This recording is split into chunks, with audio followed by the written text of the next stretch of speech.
Di sekolah menengah paling bergengsi di Korea Selatan ini, ada seorang siswi yang dijuluki Ratu Sekolah. Dia memegang kekuasaan mutlak di sini, bahkan guru atau kepala sekolah pun harus minggir saat berhadapan dengannya. Namun entah kenapa dia menjadi lemah di hadapan seorang siswi desa yang baru pindah. Satu-satunya orang yang tidak bisa disentuh oleh Ratu Sekolah itu bernama Seulgi. Seulgi adalah seorang gadis buta yatim piatu. Pada hari pertama sekolah dia langsung diintimidasi oleh teman-temannya. Mereka meludahi permen karet, melemparkan susu ke kepalanya dengan sangat terang-terangan.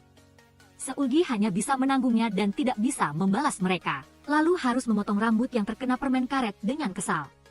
Setelah pulang sekolah dia harus bekerja paruh waktu untuk mencari nafkah.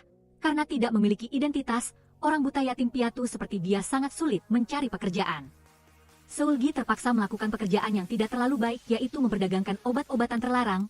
Seorang senior di panti asuhan tunanetra mulai mengeluarkan kartu identitas palsu untuk orang-orang seperti dia. Semua kemudian pergi ke rumah sakit untuk meminta resep dengan identitas palsu, selanjutnya pergi ke toko untuk mengambil obat resep. Dari situ orang-orang bisa menggunakannya untuk menjual kepada orang yang membutuhkan. Meskipun dia adalah orang yang memanfaatkan juniornya untuk menjual obat-obatan terlarang, namun senior di panti asuhan itu juga sangat peduli dengan anak buahnya. Dia menanyakan tentang pelajaran Seulgi dan mengetahui bahwa dia hanya menempati peringkat ke-15 di kelas. Dia menyarankan agar Seulgi belajar keras agar tidak hidup seperti dirinya. Segera setelah itu dia memberi Seulgi sejenis obat agar dia bisa meningkatkan kesehatannya. Sejak hari itu Seulgi mulai lebih fokus pada pelajarannya. Seulgi tahu betul itu bukan obat biasa, namun dia tidak bisa berhenti menggunakannya karena ambisinya sendiri. Dia belajar siang dan malam, belajar kapan saja dan di mana saja setiap kali ada waktu luang. Dari anak peringkat ke-15 di kelas, Seulgi tiba-tiba naik ke peringkat ke-15 di sekolah. Di sini Seulgi baru menyadari manfaat menjadi siswa yang baik. Mereka yang dulu membulinya kini sudah tidak ada lagi, sebaliknya semua berbalik menghormatinya. Malam itu setelah menyelesaikan pekerjaannya, Seulgi memberitahu seniornya bahwa hari ini akan menjadi hari terakhirnya bekerja. Dia akan pindah ke SAL untuk belajar. Dia sudah menemukan ayahnya. Keesokan paginya Seulgi sendirian naik bus ke SAL. Sejak saat itu dia akan masuk ke sekolah baru, tempat yang hanya diperuntukkan bagi orang-orang yang memiliki uang dan status. Orang-orang seperti Seulgi hanya sebagian kecil di sana. Beberapa siswi bahkan diantar ke sekolah dengan supercar. Melihat hal ini membuat Seulgi benar-benar terpukau. Seulgi kemudian pergi ke ruang guru untuk mengumumkan kepindahan sekolahnya. Gurunya bertanya mengapa orang tuanya tidak menemaninya, dan mengapa anak kelas 12 harus pindah sekolah. Gurunya kemudian menunjukkan ruang kelas baru kepada Seulgi, sekaligus menyuruhnya untuk mengenakan seragam sekolah seperti teman-temannya besok. Di luar Seulgi bertanya kepada kedua siswi ini tentang ruang kelas 12, tetapi mereka semua mengabaikannya dan tidak menunjukkannya kepada Seulgi. Saat berkeliaran mencari ruang kelas, Seulgi tertarik oleh suara konser. Di sana sedang berlangsung upacara penerimaan siswa baru. Saat itu ada seorang nenek masuk ke sini untuk berjualan bunga keliling tapi diusir oleh satpam. Melihat hal itu Jeji menghentikan satpam, dia mendekat dan menawarkan diri untuk membeli semua bunga nenek itu. Jeji adalah siswi paling berpengaruh di sekolah Chagun ini, karena keluarganya adalah penyumbang dana sekolah, sekaligus dia juga merupakan siswa terbaik di sekolah selama bertahun-tahun. Saat Seulgi berdiri menonton Jeji berpidato, satpam mengusirnya karena mengira dia adalah siswi dari sekolah lain. Dari atas Jeji benar-benar memperhatikan Seulgi. Segera setelah itu Seulgi menemukan ruang kelasnya. Gurunya menegur Seulgi karena terlambat seperti itu, lalu mengaturnya untuk duduk di meja paling belakang kelas. Beberapa saat setelah upacara penerimaan siswa baru berakhir, Jeji baru datang ke kelas. Gurunya juga sudah selesai absen lalu pergi. Bersamaan dengan itu koper Seulgi tiba-tiba terbuka. Dia langsung berlari untuk memungut barang-barang yang berserakan di lantai. Melihat hal itu Jeji pun mendekat lalu mengambil gantungan kunci untuk Seulgi. Jeji benar-benar tertarik pada gadis aneh ini. Segera setelah itu, para siswi lain ingin duduk di sebelah Jeji. Ada yang bahkan menyiapkan tempat untuknya tetapi dia mengabaikannya. Jeji berkeliling kelas mencari tempat duduk. Lalu tiba-tiba dia mendekati meja belakang untuk duduk di sebelah Seulgi. Jeji menyapa tapi Seulgi hanya menjawab seadanya tanpa terlalu peduli. Saat istirahat, para siswi lain menemui Seulgi untuk bertukar tempat duduk. Semua orang ingin duduk di samping ratu sekolah, Jeji. Kim Naji mengajukan tawaran yang sangat menarik. Jika dia bersedia bertukar tempat dengannya, dia bisa meminta uang berapapun. Tanpa ragu sedikit pun Seulgi langsung setuju untuk bertukar tempat duduk dengan Kim Naji. tapi dia tidak perlu menerima apapun dari Naji. Seulgi berkata jika kamu punya banyak uang, belilah kosmetik sendiri. Setelah mendengarnya Naji menjadi marah dan berniat untuk berbicara kasar dengan Seulgi. Tepat pada saat itu Jeji tiba-tiba muncul dan mengajak Naji pergi makan. Sekaligus dia juga mengajak Seulgi ikut serta. Lalu tiba-tiba dia menarik tangan Seulgi pergi dari sana di tengah keheranan para siswi lainnya. Merasa ada yang aneh, Seulgi berkata bisakah kamu melepaskan tanganku? Tapi Jeji berkata hari ini adalah hari pertamamu sekolah, pegang erat tanganku agar tidak tersesat. Jeji penasaran bertanya kepada Seulgi mengapa dia pindah sekolah. Dia menjawab bahwa dia ikut orang tuanya. Wonji bertanya kepada Seulgi di mana dia tinggal sebelumnya, tetapi dia mengelak dan tidak mau mengungkapkan. Selanjutnya semua orang bertanya kepada Seulgi ingin masuk jurusan apa. Dia berkata bahwa dia ingin masuk fakultas kedokteran. Itulah tujuan yang diinginkan oleh setiap siswi di sini. Semua semakin terkejut saat mengetahui Seulgi hanya belajar sendiri dan tidak mengikuti bimbingan belajar di pusat manapun. Orang-orang bertanya bagaimana dia bisa masuk sekolah kedokteran jika begitu. Semua orang di sini mengikuti 3-4 pusat bimbingan belajar yang berbeda. Setelah makan siang, sekelompok siswi secara otomatis membawakan air untuk kelompok Jeji, lalu mereka semua minum semacam obat yang membuat Seulgi sangat penasaran. Kembali ke kelas, Seulgi memindahkan buku-bukunya ke tempat lain karena sebelumnya dia sudah setuju untuk bertukar tempat dengan Kim Naji. Teman yang lain langsung bertanya apakah dia sudah meminta izin Jeji, lalu dia menjawab mengapa dia harus meminta izin padanya. Melihat temannya baru saja minum obat, Seulgi memberikan airnya padanya, tetapi temannya itu membuangnya dan berkata bagaimana dia bisa mempercayainya untuk minum sebotol air ini. Siapa yang tahu apa yang sudah kamu masukkan ke dalamnya? Mungkin sekarang kamu melihatku seperti orang gila dan merasa kasihan. Tapi tunggu saja, begitu Jeji sudah mengincarmu, kamu juga tidak akan bisa tetap waras. Di laboratorium Choi Kyung bertanya pada Jeji apakah dia akan tetap mempertahankan gadis desa itu bersamanya. Aku tidak suka orang yang tidak jelas asal-usulnya masuk ke kelompokku. Namun Jeji tidak mengungkapkan alasan berteman dengan Seulgi untuk apa. Jeji berkata bahwa tahun ini ada poin plus untuk kepemimpinan kelas. Jika kamu ingin menjadi ketua kelas di semester 1 aku akan membantu. Di sekolah ini tidak ada yang tidak bisa dilakukan Jeji. Kembali ke kelas Jeji bertanya kepada Seulgi mengapa dia pindah tempat duduk. Dia langsung beralasan bahwa matanya kurang bagus sehingga tidak bisa melihat papan tulis dengan jelas dari belakang. Jeji langsung meminta teman di sebelah Seulgi untuk bertukar tempat dengannya. Melihat itu Seulgi berkata bahwa kita tidak boleh mengganggu teman-teman lain. Mendengar ini membuat orang-orang di sekitar terkejut. Dan Jeji juga tidak ingin bertukar tempat untuk duduk di sebelah Seulgi lagi, tapi dia sudah mengingat apa yang Seulgi katakan. Setelah pulang sekolah Seulgi kembali ke rumah ibu tirinya bertanya kepada Seulgi tentang ponsel yang ditinggalkan ayahnya. Meskipun Seulgi menyimpannya, dia berkata bahwa dia tidak melihatnya. Beberapa hari yang lalu Seulgi menemukan ayah kandungnya, tetapi saat itulah dia meninggal dunia. Ibu tirinya bersedia mengasuh Seulgi meskipun suaminya sudah tiada.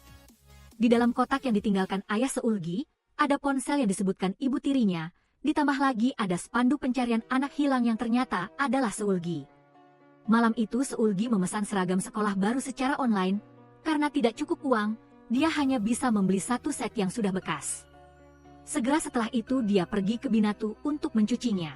Pada saat yang sama, ada nomor tak dikenal yang menelepon ponsel ayahnya, dia langsung mengangkatnya tetapi tidak ada suara dari seberang.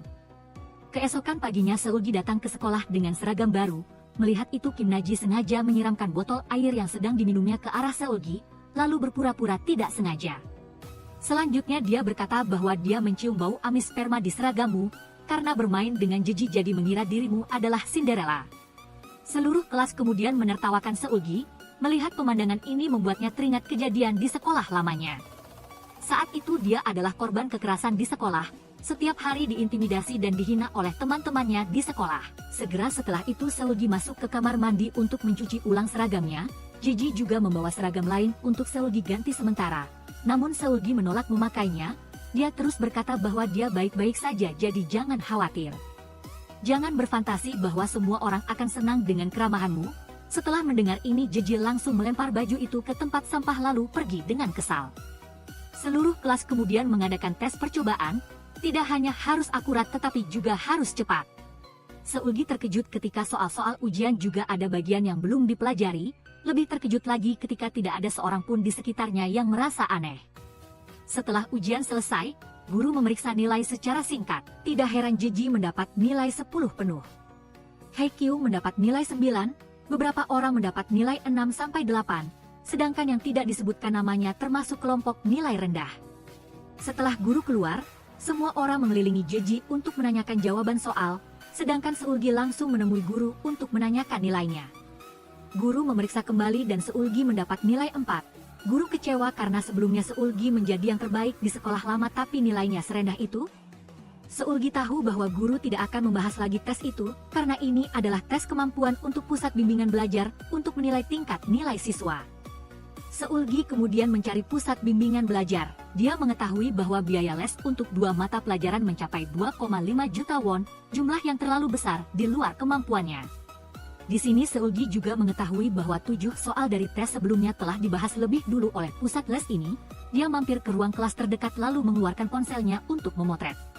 Tepat pada saat itu seorang guru memergokinya, sehingga Seulgi segera melarikan diri dari kejaran guru tersebut. Seulgi berlari ke aula dan bertemu Jeji. Dia tahu persis apa yang terjadi sehingga dia memakaikan topi pada Seulgi, lalu menyuruh Seulgi berlari ke atap untuk bersembunyi. Setelah berlari ke atap, Seulgi teringat lagi kenangan traumatis dibully. Dia duduk di sudut dalam ketakutan yang ekstrim. Tepat pada saat itu Jeji perlahan mendekat. Jeji mengulurkan tangannya untuk menarik Seulgi berdiri di tengah keterkejutan Seulgi. Sedikit tentang latar belakang Jeji. Ada banyak hal aneh. Sebelum Jeji lahir, keluarganya harus memilih hari baik untuk melahirkannya. Jeji beruntung terlahir di keluarga jutawan. Sejak kecil Jeji adalah seorang gadis jenius. Dia pandai dalam segala hal mulai dari menari, bermain musik, melukis, dan bahkan seni bela diri, namun sangat lemah dalam membaca dan menulis sehingga ayahnya tidak puas. Jeji memiliki seorang kakak perempuan yang setahun lebih tua, berlawanan dengan adiknya. Kakaknya sangat pandai belajar dan lebih disayang oleh ayahnya. Melihat hal ini membuat Jeji sangat kesal. Sejak saat itu dia belajar lebih keras, lalu suatu hari dia berhasil menyusul kakaknya. Hari itu ayah memberikan tes kepada kedua saudara perempuan itu. Jeji dengan cemerlang mengalahkan kakak perempuannya. Segera setelah itu ayahnya memberikan hukuman. Jeji akan memukul tangan kakaknya berdasarkan jumlah kesalahan yang dilakukan, dan Jeji terpaksa memukul kakaknya meskipun dia tidak menginginkannya. Setelah memukul, Jeji merasa sangat bersalah, karena dia tidak ingin melihat kakaknya kesakitan. Ayahnya kemudian berkata, apakah kamu ingin situasinya berbalik? Lalu dia menceritakan sebuah kisah kepada Jeji tentang persaudaraan dalam keluarga. Suatu hari Tuhan hanya menerima persembahan dari adik, sehingga sang kakak marah dan membawa adiknya ke ladang untuk dibunuh. Sekarang jika kamu tidak melakukan itu pada kakakmu, suatu hari kakakmu juga akan melakukan hal yang sama padamu. Setelah mendengar ayahnya berbicara, Jeji berjanji pada dirinya sendiri untuk tidak membiarkan kakaknya membunuhnya. Sejak saat itu hingga selamanya Jeji selalu menjaga jarak dengan kakaknya. Begitu ada kesempatan dia akan menjauhi kakaknya sejauh mungkin. Lalu suatu hari Jeji jatuh cinta pada seorang siswa laki-laki di sekolah. Ketika dia mencoba menjelajahi tubuh Jeji, dia menemukan Jeji mengenakan baju zirah. Jeji belum ingin menyerahkan tubuhnya kepada siapapun. Setiap akhir pekan keluarga Jeji biasanya pergi ke gereja untuk berdoa, tapi dia merasa sangat bosan. Dia merasa tidak ada seorang pun di sekitarnya yang benar-benar bertobat. Pada saat yang sama, dia sendiri tidak punya kesalahan apapun sehingga dia harus datang ke sini. Dan kemudian Jeji memikirkan sesuatu yang gila, yaitu harus melakukan dosa. Jeji mulai berkumpul dan berpesta dengan anak-anak orang kaya. Setiap malam dia pergi ke klub malam untuk tenggelam dalam mabuk dan musik. Setelah itu pergi ke gereja untuk bertobat. Lalu suatu hari Jeji merasa bahwa dia telah bertemu dengan Tuhan. Dia bermimpi mengenakan baju zirah lalu melompat ke sungai yang dalam. Pada saat ini Jeji merasa sangat nyaman dan lega. Dia merasa aman dan tidak dihantui lagi oleh cerita yang ayahnya ceritakan. Kembali ke kenyataan, Jeji membawa Seulgi ke rumah sakit keluarganya. Di sana Jeji diperiksa oleh dokter dan diberi suplemen otak untuk diminum, tapi Jeji hanya mengulumnya di mulut lalu diam-diam memuntahkannya.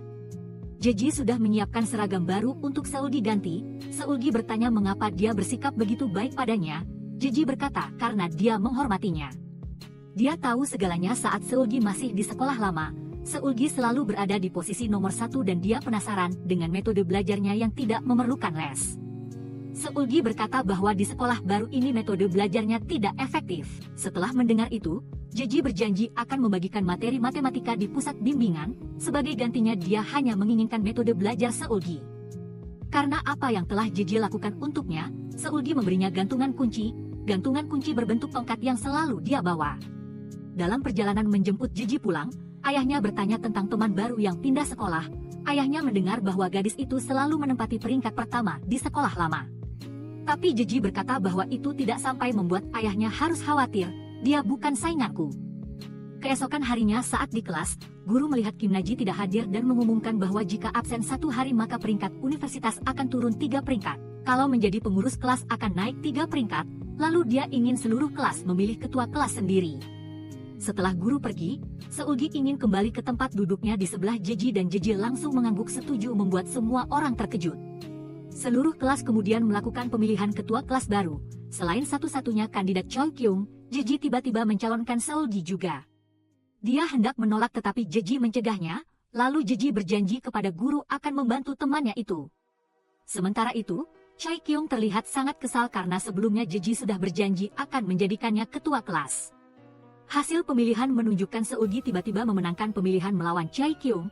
Orang yang paling senang adalah teman sebangkunya Jeji. Choi Kyung tidak menerima kenyataan itu sehingga ingin memeriksa kembali surat suara. Dia yakin surat suara untuk Seulgi adalah penipuan karena banyak tulisan yang sangat mirip. Seulgi membalas dengan mengatakan bahwa orang yang sama sekali tidak bisa mendapatkan dukungan seperti dia, bisa memobilisasi teman-teman untuk menipu suara. Atau maksudmu ada orang di belakangku yang membantu? Guru di sampingnya juga menyarankan Choi Kyung untuk berhenti. Seulgi akan menjadi ketua kelas dan kamu akan menjadi wakil ketua kelas. Dari bawah Jeji meminta Choi Kyung untuk meminta maaf atas segalanya. Kamu baru saja menghina Seulgi dan teman-teman sekelas. Choi Kyung kemudian terpaksa meminta maaf kepada semua orang dengan sangat kesal. Malam itu, Seulgi mencoba membuka kunci ponsel ayahnya. Dia menggunakan semua deret angka yang berhubungan dengan ayahnya tapi tetap tidak bisa. Tepat pada saat itu dia menerima pesan dari Jeji. Jeji ingin Seulgi mentraktir makan karena sudah menjadi ketua kelas. Di sisi lain, ayah Jeji menerima kabar bahwa ibu tiri Seulgi sedang menggugatnya atas kematian suaminya. Dia memerintahkan anak buahnya untuk membayar ganti rugi kepada wanita itu lalu mencabut gugatan. Kematian ayah Seulgi disebabkan oleh kelalaian ayah Jeji. Dia ingin menggunakan uang untuk menutupi semua yang telah terjadi. Di sisi lain, Seulgi tiba di tempat pertemuan tetapi tidak menemukan Jeji. Ternyata dia sedang duduk di lantai atas dan sudah melihat Seulgi. Namun Jeji membiarkan Seulgi menunggunya di bawah sana. Hujan pun turun dan Seulgi tetap menunggu Jeji. Jeji baru menghampiri Seulgi. Di sana Jeji meminta maaf karena terlambat tapi dengan ekspresi penuh kepalsuan. Segera setelah itu Jeji mengajak Seulgi pulang ke rumahnya untuk berbicara dan menginap. Karena Jeji terlalu memaksa maka Seulgi terpaksa setuju. Sesampainya di sana Seulgi baru tahu Jeji juga punya kakak perempuan, tapi kakaknya selalu di kamar dan menurut Jeji kakaknya seperti sudah meninggal saja. Seulgi benar-benar terpukau dengan kamar tidur Jeji yang mewah, didekorasi seperti di bawah dasar laut. Jeji berkata bahwa dia sangat menyukai laut sehingga dia mendekorasinya seperti itu. Perasaan berada di bawah sana seperti ditinggalkan oleh seluruh dunia tetapi tidak merasa kesepian, sebaliknya dia merasa sangat damai. Tepat pada saat itu anjing Jeji membawa gaun. Melihat itu Seulgi teringat pernah punya gaun seperti itu. Saat itu Seulgi juga memakainya lalu memanggil nama orang tuanya di tepi laut. Sepertinya saat itulah dia kehilangan kedua orang tuanya. Duduk di sampingnya Jeji bersimpati dengan keadaan Seulgi. Dia mengira itu adalah kesalahan orang dewasa bukan salah Seulgi. Segera setelah itu Jeji melepas seragamnya di depan Seulgi membuat Seulgi sangat malu. Saat yang sama dia melihat kalender Jeji ditandai dengan tanggal-tanggal yang sangat aneh. Terbaring di bak mandi, Seulgi baru sekarang merasakan kehidupan orang kaya. Dia sangat menikmati segala sesuatu di sekitarnya. Tepat pada saat ini Jeji juga ada di sana.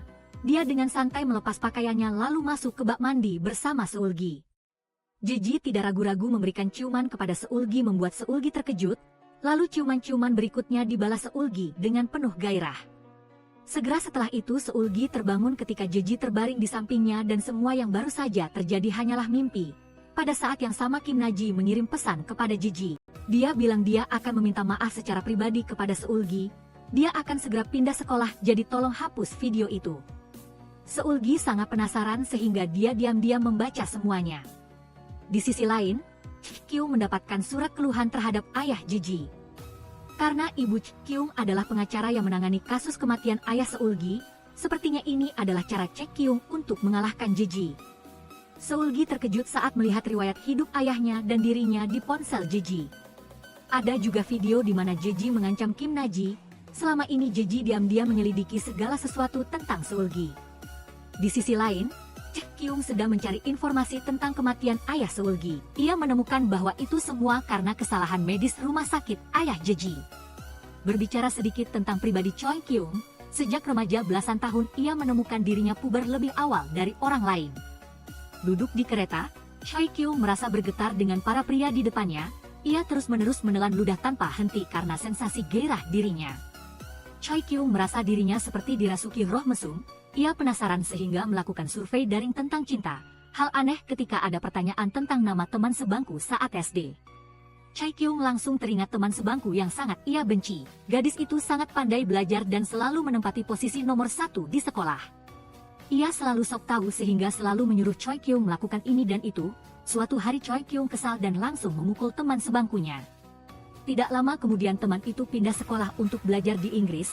Kyung diam-diam senang karena si nomor 1 sekolah telah pergi dan ia akan menempati posisi itu. Namun takdir berkata lain ketika Jeji muncul untuk menggantikannya. Ia cantik dan pandai belajar sehingga menghancurkan rencana Kyung. Dibandingkan dengan teman sebangku sebelumnya, Jeji bahkan lebih menyebalkan. Jeji terlalu hebat dan selalu disukai semua orang. Hal ini membuat Kyung sangat iri tetapi tidak bisa diucapkan. Lalu suatu hari ada seorang siswa laki-laki tampan bernama Hajin pindah ke sekolah. Kyung langsung terpikat padanya. Kyung memikirkan Hajin siang dan malam. Tetapi suatu hari ia mengungkapkan bahwa ia menyukai Jeji. Itu seperti pukulan petir di kepala Kyung, ketika sekali lagi ia menjadi pemeran pendukung untuk Jeji. Sejak saat itu hingga sekarang Kyung hanya berpura-pura baik dengan Jeji. Ia selalu mengira Jeji telah merebut semua yang seharusnya ia miliki.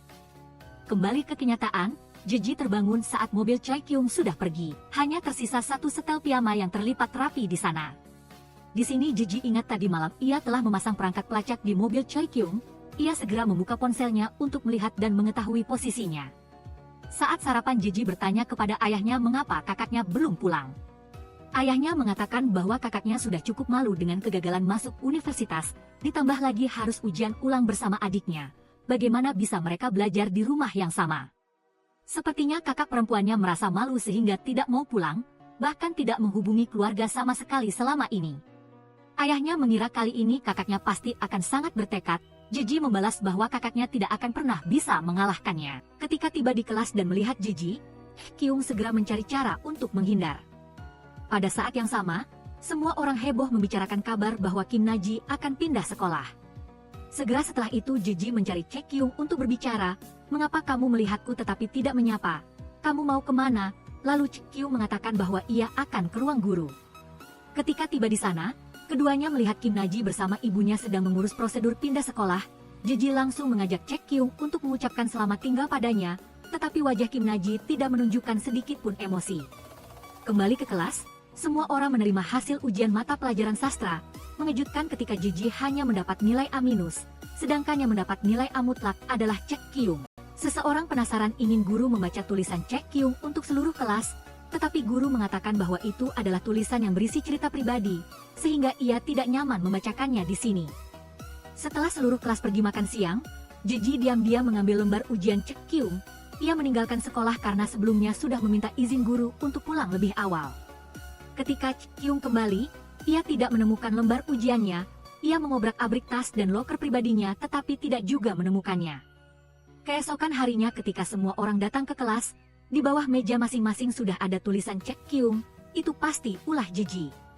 Isi tulisan itu menyebutkan seorang anak yatim piatu, guru matematika, infeksi darah akut, dan dokter forensik.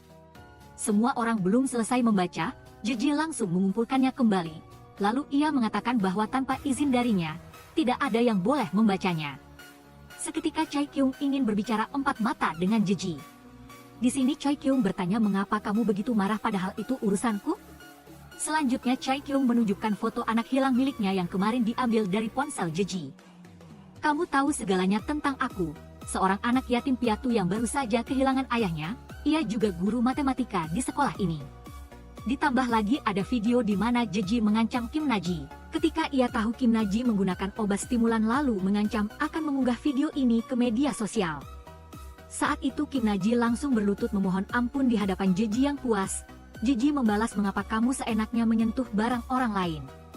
Maksud Jeji adalah ketika Kim Naji selalu mencari cara untuk mengintimidasi Chae Kyung. Justru karena takut pada Jeji, Kim Naji harus pindah sekolah. Ia juga yang mengirim pesan kepada Jeji untuk memohon agar video ini dihapus. Melihat foto-foto dan video yang diberikan Chae Kyung, Jeji sama sekali tidak merasa bersalah. Sebaliknya Jeji mengira kamu seharusnya berterima kasih padaku. Aku baru saja menyingkirkan orang-orang jahat yang sering mengganggumu. Lalu Chae Kyung ingin tahu mengapa ia memiliki peninggalan ayahnya dan informasinya. Sebelumnya Jeji mendapatkan semua informasi dari ayahnya. Ia menyiapkan segalanya karena akan menghadapi gugatan tentang kematian ayah Chae Kyung. Namun sekarang Jeji tidak bisa mengungkapkan. Ia mengatakan bahwa meskipun ia menjawab, itu hanya akan sia-sia. Chae Kyung membalas dengan tegas bahwa kamu tidak tahu apa-apa tentang aku. Kamu pikir aku merasa malu dengan masa lalu yang tidak bahagia? Aku sama sekali tidak malu. Lalu ia pergi lebih dulu. Kembali ke kelas, seorang teman bertanya kepada Chae Kyung apakah ia benar-benar tinggal di panti asuhan. Chae Kyung yang duduk di atas menjawab bahwa ia tidak bisa membaca bahasa Korea. Di dalam esai sudah ada semua. Mengapa masih bertanya? Lalu Chae Kyung mendekat mengajak Chae Kyung pergi rapat OSIS. Di sini Chae Kyung bertanya apakah ayahmu yang baru meninggal itu Pak Duhu. Lalu ayahmu meninggal di rumah sakit mana? Chae Kyung bertanya-tanya mengapa kamu tahu tentang ini? Chae Kyung mengungkapkan ibunya adalah pengacara yang menangani kasus itu. Ibu tirimu sedang mengajukan gugatan terhadap ayah Jeji. Setelah mendengar itu Chae Kyung sangat terkejut karena ia tidak tahu apa-apa. Chae Kyung mengira dengan pengaruh ayah Jeji, kasus ini akan mudah diredam. Ia tidak ingin ke pengadilan karena pengaruhnya terhadap rumah sakit. Mereka akan mencari cara damai secepat mungkin dan sedang mendekati ibu tirimu. Di sini Chae Kyung juga mengerti bahwa ia akan menjadi target mereka selanjutnya. Chae Kyung mengira bahwa pertemanan Jeji dengan Chae Kyung juga memengaruhi kasus ini. Suatu hari nanti mereka akan memanfaatkan perasaanmu untuk mendapatkan tanda tangan perdamaian. Setelah beberapa saat, Chae Kyung bertanya kepada Chae Kyung mengapa ia menceritakan semua ini kepadanya. Ia mengatakan mungkin karena ia merasa minder saat berada di samping Jeji. Segera setelah itu Chae Kyung menerima serangkaian pesan dari Jeji, tetapi ia tidak membalas satupun. Keesokan harinya Chae Kyung masuk ke kamar ibu tirinya untuk mencari informasi. Ia yakin bahwa ibu tirinya menyembunyikan sesuatu sehingga tidak mengungkapkan tentang gugatan kepadanya. Di sini Chae Kyung menemukan sertifikat asuransi ayahnya. Jumlah uang yang diterima mencapai 500 juta won. Sepertinya itu alasan ibu tirinya ingin menyembunyikan Chae Kyung. Segera setelah itu Chae Kyung bertanya kepada ibu tirinya mengapa ia menyembunyikan masalah gugatan darinya. Apakah ia ingin menelan semua uang kompensasi dari rumah sakit Jeji? Lagi pula mengapa ia mencariku? Mengapa ia tidak membiarkan saya tenang di panti asuhan saja? Saya akan tinggal di sini sampai selesai ujian masuk universitas. Ujian tengah semester tinggal 7 hari lagi tetapi suplemen otak Chae Kyung hampir habis. Jadi ia pergi ke rumah sakit untuk meminta lebih. Di sini dokter berpendapat bahwa minum obat untuk mencapai hasil yang baik bukanlah hal yang sulit dipahami. Tetapi ia tidak bisa sembarangan meresepkan dan ingin Chae Kyung melakukan tes kemampuan intelektual dan biayanya 240.000 won. Pada saat yang sama, Jeji sedang belajar dan menerima infus dari dokter. Ini akan membantunya lebih fokus dalam belajar. Karena tidak punya uang untuk membayar tes kemampuan, Chae Kyung pergi ke rumah sakit lain untuk meminta obat gratis. Tetapi tidak ada tempat yang mau meresepkan obat untuknya. Dalam perjalanan pulang, Chae Kyung menerima telepon dari seorang kakak perempuan di panti asuhan. Ia ingin meminjam sejumlah uang, tetapi ia tidak punya cukup uang untuk meminjamkannya. Kyung kemudian berselancar di media sosial untuk mencari obat yang ia butuhkan. Ia melihat ada sebuah halaman yang menjualnya. Ia mengirim pesan untuk bertanya tetapi mereka memintanya untuk memasukkan kata sandi. Di sana Chae Kyung melihat halaman itu sering mengunggah foto-foto burung kertas. Ia langsung teringat Wonji sering memberinya burung kertas yang sama persis. Hal anehnya adalah di dalamnya selalu ada deretan angka. Kyung langsung memasukkan deretan angka itu dan ternyata itu memang kata sandi untuk membeli obat. Tetapi orang di balik halaman penjualan obat itu adalah Jeji, sedangkan Wonji hanyalah customer service. Keduanya kemudian saling berkirim pesan tentang alamat transaksi. Wonji mengatakan untuk menaruh 100.000 won ke dalam kotak peralatan kebersihan di ruang game dan memberikan kode pembuka loker padanya. Kyung segera pergi ke sana lalu meletakkan 100.000 won ke dalam loker. Beberapa saat kemudian Jeji datang mengambil uang lalu meletakkan obat kembali ke loker. Tetapi belum sempat pergi, Cek Kyung muncul. Di sana ia melepaskan maskernya karena tidak perlu menyembunyikan identitasnya lagi. Jeji bertanya kepada Cek Kyung, apakah metode belajarmu hanya seperti ini saja? Pertemuan seperti ini akan menimbulkan masalah bagi satu sama lain, jadi anggap saja kita tidak pernah bertemu ya. Lagi pula obat yang kamu pesan juga sudah habis, jadi aku sudah memberimu jenis yang lebih kuat. Kyung ingin tahu obat apa itu, tetapi Jeji mengatakan itu adalah rahasia dagang. Merasa tidak nyaman, Cek Kyung tidak ingin mengambil obat itu lagi dan ingin uangnya dikembalikan.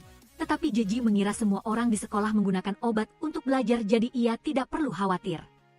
Jika ujian berikutnya kamu mendapatkan nilai lebih tinggi dariku, aku akan memberitahumu bagaimana aku mendapatkan informasi tentangmu dan mengapa aku menyimpannya.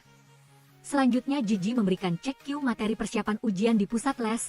Sepertinya ia ingin menantang Cek Kyung untuk mengalahkannya di ujian ini. Setelah membuka tas hitam yang dikirim Jeji, di dalamnya ada obat kuning. Cek Kyung percaya dan langsung meminumnya. Seketika Cek Kyung merasakan kelainan pada tubuhnya. Ia mulai mengalami halusinasi saat air entah dari mana membanjiri ruangan, lalu air tiba-tiba memancar dari kaca di depannya membuatnya terkejut. Di sisi lain, Jeji tiba-tiba datang ke sebuah tempat karaoke. Manajer bertanya kepadanya mengapa ia datang ke sini karena ia masih terlihat seperti pelajar. Terlihat secantik ini, kamu seharusnya menjadi aktris saja. Jeji membalas bahwa ia tidak menjadi aktris tetapi akan masuk universitas. Ia datang ke sini hanya untuk mencari uang kuliah. Manajer ingin Jeji berpikir baik-baik, karena sekali kamu melangkah masuk ke sini, kamu tidak akan bisa keluar. Setelah mendengar itu Jeji sepertinya tidak ingin terjun ke jalan ini lagi. Dulu ibu Jeji adalah seorang pelayan di tempat karaoke, saat itu ia benar-benar tidak ingin ibunya mengikuti jalan ini sedikit pun. Segera setelah itu Jeji langsung masuk ke ruang karaoke itu, ia merebut mikrofon lalu bernyanyi dengan polos. Berdiri di luar, ibunya menyaksikan hal ini, ia berpikir bahwa putrinya sangat berbakat dalam seni. Sejak saat itu ia berhenti bekerja di tempat itu untuk mencurahkan seluruh tenaganya pada putrinya. Ia membawa Jeji kemana-mana untuk mencoba berbagai peran, bahkan ia tidak membiarkan Jeji makan apapun selama 3 hari untuk menjaga bentuk tubuh. Namun ketika audisi Jeji justru tersingkir di babak parkir. Agar Jeji bisa lolos, ia terpaksa menyerahkan diri kepada direktur akting. Di luar, Jeji menyaksikan semuanya. Saat itu Jeji berjanji tidak akan menceritakan ini kepada ayahnya. Sebagai balasan ia ingin ibunya memberinya semua yang ia inginkan dan tentu saja ibunya tidak bisa menolak. Sejak hari itu ia juga berhenti dari profesi aktris. Ketika dewasa, Jeji masih memegang kelemahan ibunya itu. Semua yang ia minta harus dipenuhi oleh ibunya. Jeji sangat suka mencari tahu dan memahami kelemahan orang lain. Karena menurutnya siapa tahu suatu hari nanti hal itu akan berguna baginya. Lalu suatu hari Jeji mendekati ayah Jeji untuk memerasnya, karena ia memiliki rahasia tentang putri pertamanya. Di sini Jeji bertanya apakah paman mencari jana? Semua orang mengira ia sedang sibuk belajar untuk ujian masuk universitas lagi. Tapi sepertinya tidak begitu. Jeji juga tidak tahu tentang ini kan? Jika ia menghilang, paman bisa saja melaporkan ke polisi untuk menyelidiki. Paman tidak bisa melakukan itu karena ada alasan di baliknya kan? Mulutku mudah sekali berbicara, jadi butuh sesuatu untuk menguncinya. Ia berkata bahwa ia perlu memikirkannya lagi, sekaligus ia ingin tahu apa yang akan Jeji berikan padanya. Kembali ke kenyataan, Wonji sedang menyiapkan obat untuk dijual kepada yang membutuhkan. Saat itu Jeji mengirim pesan bahwa mulai sekarang jika tidak ada perintah dariku, maka tidak boleh bertindak meskipun ada pesanan. Seketika Wonji menolak menjual obat kepada teman itu, meskipun teman itu memohon berbagai hal. Hari itu ujian tengah semester juga dilaksanakan. Sebelum ujian guru membagikan soal, Cek Kyung adalah sebutir obat yang dibeli dari Jeji. Lalu ia memeriksa kembali dokumen yang Jeji berikan sebelumnya. Segera setelah itu guru meminta semua orang menyimpan buku dan alat tulis di tas untuk bersiap mengerjakan ujian. Cek Kyung benar-benar terkejut ketika soal ujian persis sama dengan dokumen yang Jeji berikan. Ia melirik Jeji dan Jeji membalas dengan kedipan mata. Keesokan harinya hasil ujian sudah keluar dan ditempel di papan pengumuman. Tidak heran baik Cek Kyung maupun Jeji sama-sama menduduki peringkat 1 di sekolah. Sementara itu, gadis yang tidak berhasil membeli obat terlihat sangat marah karena terlempar dari top 20. Ia berbalik menyalahkan Cek Kyung sebagai penyebabnya, padahal Cek Kyung tidak mengerti apa-apa. Segera setelah itu Cek Kyung menerima telepon dari seniornya di panti asuhan. Ia berada di depan gerbang sekolah dan melambai padanya. Karena takut teman-teman lain mengenalinya, Cek Kyung terpaksa mengabaikannya. Hanya Jeji satu-satunya yang menyadari hubungan di antara keduanya. Hasil ujian Chai Kyung membuat gurunya sangat terkejut. Guru ingin tahu bagaimana Chai Kyung melakukannya. Chai Kyung tidak bisa mengungkapkan dan ia tidak ingin melakukan pemeriksaan kesehatan rutin yang akan datang. Hal ini membuat guru semakin penasaran karena ini adalah hak top 20. Tepat saat itu Chai Kyung masuk dan ingin gurunya mengakui soal nomor 5 miliknya karena belum jelas, namun guru tidak mengakui dan menganggap hasil itu salah. Di luar, Chai Kyung dengan marah merobek lembar ujiannya. Pada saat yang sama ia kembali datang sehingga membuatnya semakin geram. Di sisi lain Jeji bertanya kepada Chai Kyung, apakah pria di luar gerbang itu pacarmu? Tetapi ia tidak mengatakan apa-apa. Pada saat yang sama Chai Kyung hadir dan ia menyerahkan jatah pemeriksaan kesehatan kepada Jeji. Sekaligus ia sangat ingin tahu rahasia belajar Chai Kyung. Chai Kyung benar-benar kecewa dengan hasil ujian kali ini. Segera setelah itu, Chai Kyung berjanji akan bertemu dengan seniornya di panti asuhan. Di sana ia bertanya apakah teman-temanmu tahu bahwa kamu kecanduan obat? Kali ini kamu mendapatkannya sendiri atau membelinya di mana? Chai Kyung berbohong bahwa setelah pindah ke sini ia sudah berhenti minum obat, tetapi bagaimana ia bisa percaya bahwa tanpa obat ia bisa menduduki peringkat 1 di sekolah?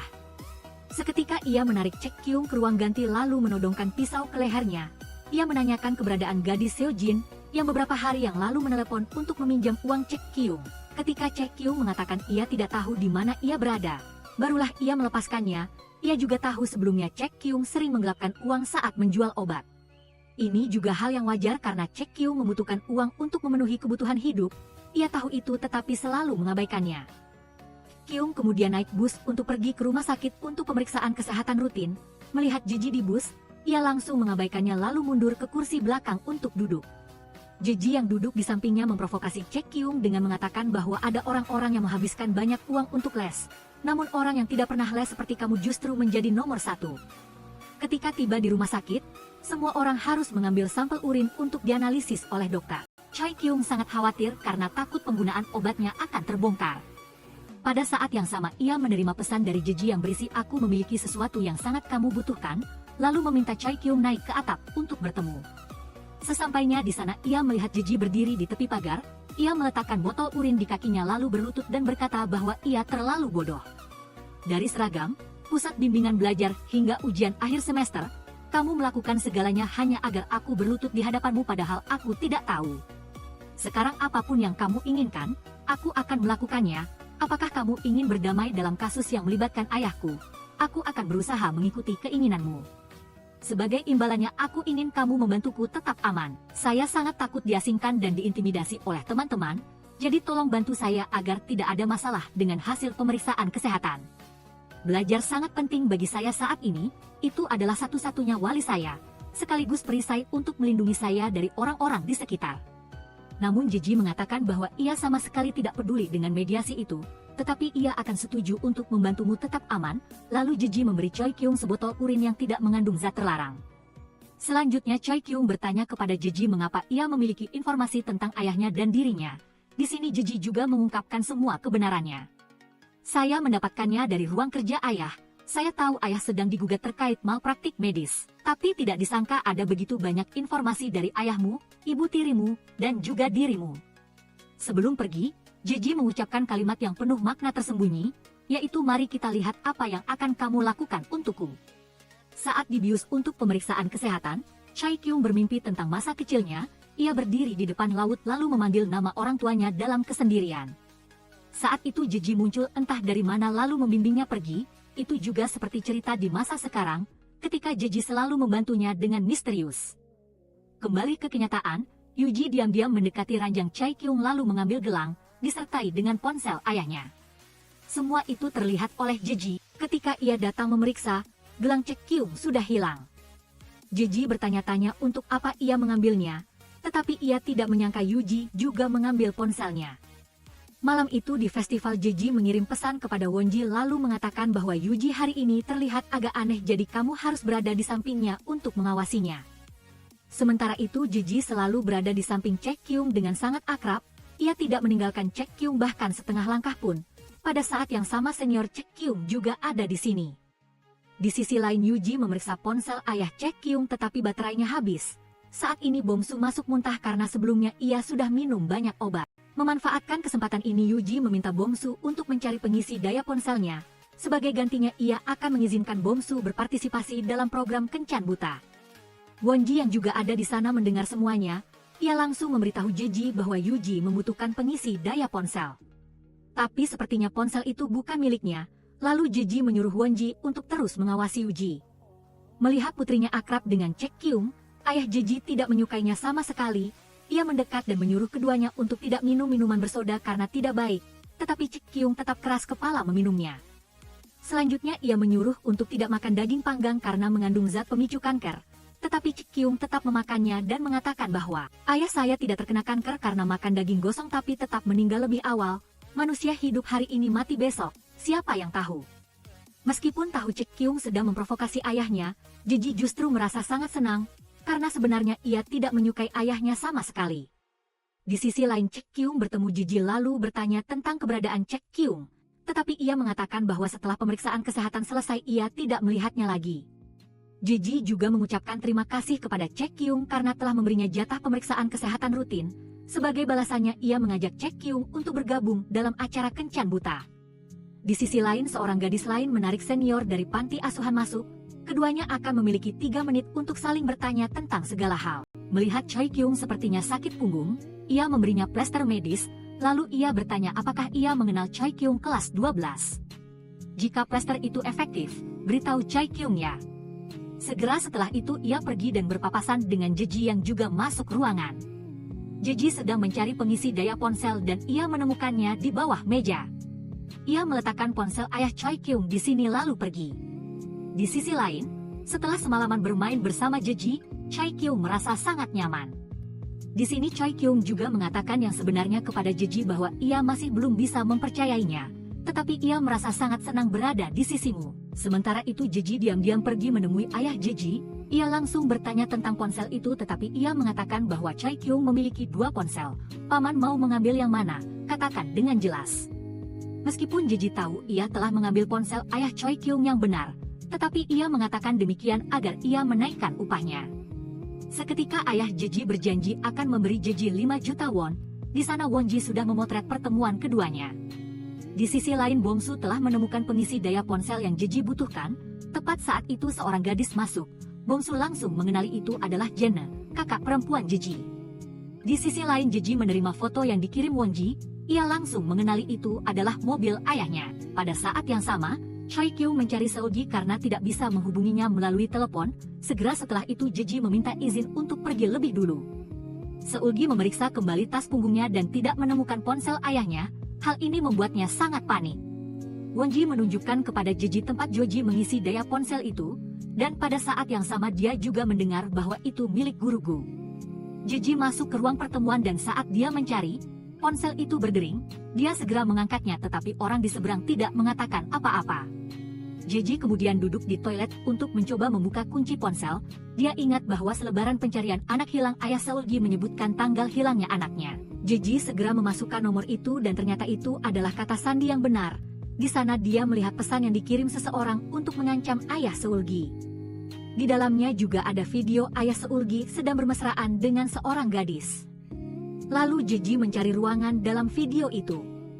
Di sisi lain, Bomsu dengan gembira membawakan pengisi daya untuk Zuzi, tetapi sekarang tidak ada artinya lagi karena ponsel itu sudah menghilang. Pada saat yang sama, Seulgi juga sedang mencari ponsel ayahnya.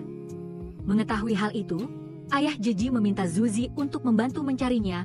Melihat mata kedua orang ini membuat Seulgi merasa sangat curiga.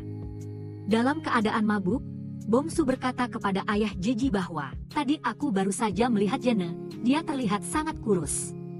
Zuzi mengira Bomsu berbicara omong kosong sehingga dia mendorongnya. Bomsu menjadi gila dan memegang pisau di tangannya sambil terus-menerus mengkritik Zuzi. Sebagai balasan, Zuzi menganggap Bomsu adalah tipe orang yang paranoid karena selalu berpikir dia adalah korban. Itulah sebabnya Jeji tidak lagi berteman dengannya. Setelah mendengar ini, Bomsu menyerang Zuzi tetapi tebasan itu meleset. Kemudian Bomsu berbalik dan menikam Seulgi sehingga dia terluka dan terjatuh. Semua orang di sekitar sangat terkejut. Di atas ruangan tempat Jeji berdiri, seseorang diam-diam masuk membuat dia sangat khawatir. Orang itu perlahan mendekati Jeji lalu melepas topinya. Ternyata itu adalah kakak perempuan Jeji, Jena. Sedikit tentang Jenna, sejak kecil dia adalah anak yang pengertian. Dalam ujian yang diberikan ayah kepada dua saudara perempuan itu, dia sengaja membuat jawaban yang salah. Dia rela dihukum daripada memukul adiknya, Jeji. Tetapi justru karena itu ayahnya malah lebih memanjakan Jeji. Dia tidak ubahnya orang gila yang selalu ingin mengubah orang normal menjadi pasien, dari istrinya hingga kedua putrinya semua dipaksa minum obat olehnya. Hari itu Jenna mendengar orang tuanya membahas tentang perpisahan. Takut Jeji mendengar jadi dia menutup telinga adiknya. Di sana dia ingin mendapatkan hak asuh Jeji agar gadis itu bisa mengelola rumah sakit di kemudian hari. Sekaligus dia tidak ragu mengatakan bahwa dia akan melepaskan Jenna. Sejak saat itu Jenna selalu takut akan dibuang oleh ayahnya dan takut keluarganya akan hancur. Dia mulai mengubah dirinya untuk mendapatkan kepercayaan orang tuanya. Jenna beralih merawat Jeji dari hal-hal terkecil, mulai dari mencuci muka, makan, hingga mengganti pakaian sekolah adiknya. Kemudian suatu hari Jenna menyadari bahwa adiknya Jeji tidak lagi membutuhkannya. Dia mulai beralih berdoa kepada Tuhan dengan keinginan yang gila. Dia ingin Tuhan memberinya penyakit mematikan yang tidak ada obatnya, agar ayah, ibu, dan adik perempuannya melihatnya sebagai orang yang menyedihkan dan patut dikasihani. Tepat setelah permohonan itu, Jenna tiba-tiba pingsan di lantai. Lalu dia segera dibawa ayahnya ke rumah sakit untuk pemeriksaan kesehatan. Jenna didiagnosis menderita narkolepsi, sehingga dia bisa pingsan kapan saja. Beberapa hari kemudian kondisi Jenna membaik dan dia tidak merasa mengantuk sesering sebelumnya. Setelah sembuh, ayahnya menaruh banyak harapan pada Jenna. Dia yakin putrinya akan lebih fokus belajar dan akan menjadi yang terbaik di sekolah. Lalu dia berjanji akan selalu mendukung Jenna. Apa yang dikatakannya membuat Jenna sangat tertekan. Ketika duduk di kelas, dia selalu dihantui pikiran bahwa ayahnya akan berada di belakangnya untuk mengawasinya. Jenna tidak bisa berkonsentrasi belajar meskipun sudah minum banyak obat yang diberikan ayahnya. Dia tidak tahu apa yang akan terjadi padanya jika dia tidak menjadi yang teratas dalam ujian berikutnya. Dia begitu terobsesi dengan harapan ayahnya sehingga dia harus melakukan segala cara untuk mencapai tujuan ini. Malam itu Jenna pergi ke ruang guru sekolah. Dia mendobrak kunci pintu dengan niat mencuri soal ujian. Di dalam Jenna meletakkan ponselnya di rak buku untuk menerangi saat dia mencari. Namun sebelum sempat mengambilnya, dia ketahuan oleh ayah Seulgi, karena terlalu takut Jenna langsung pingsan. Sesaat kemudian Jenna sadar kembali di sofa. Dia takut Dohuk akan memberitahu ayahnya tentang hal ini, jadi dia berlutut memohon. Dohuk kemudian bertanya apakah ini yang pertama kali dan mengapa dia melakukannya. Mendengar itu Jenna menangis dan berkata tolong jangan tinggalkan aku. Jenna lalu memeluk Dohuk dan sepertinya dia ingin menggunakan cinta untuk membungkam gurunya. Dohuk hendak menghentikan Jenna tetapi tidak sengaja menyentuh jam tangan pintarnya, lalu ponsel di rak juga beralih ke mode rekam dan tidak ada yang tahu. Kembali ke kenyataan, Jenna mengungkapkan kepada Seulgi bahwa ayahnya telah membunuh Dohuk, dan Jenna ingin mengambil ponsel guru itu dari tangan adiknya. Namun Seulgi bersikeras tidak memberikannya. Saat keduanya saling berebut, ponsel itu jatuh ke bawah.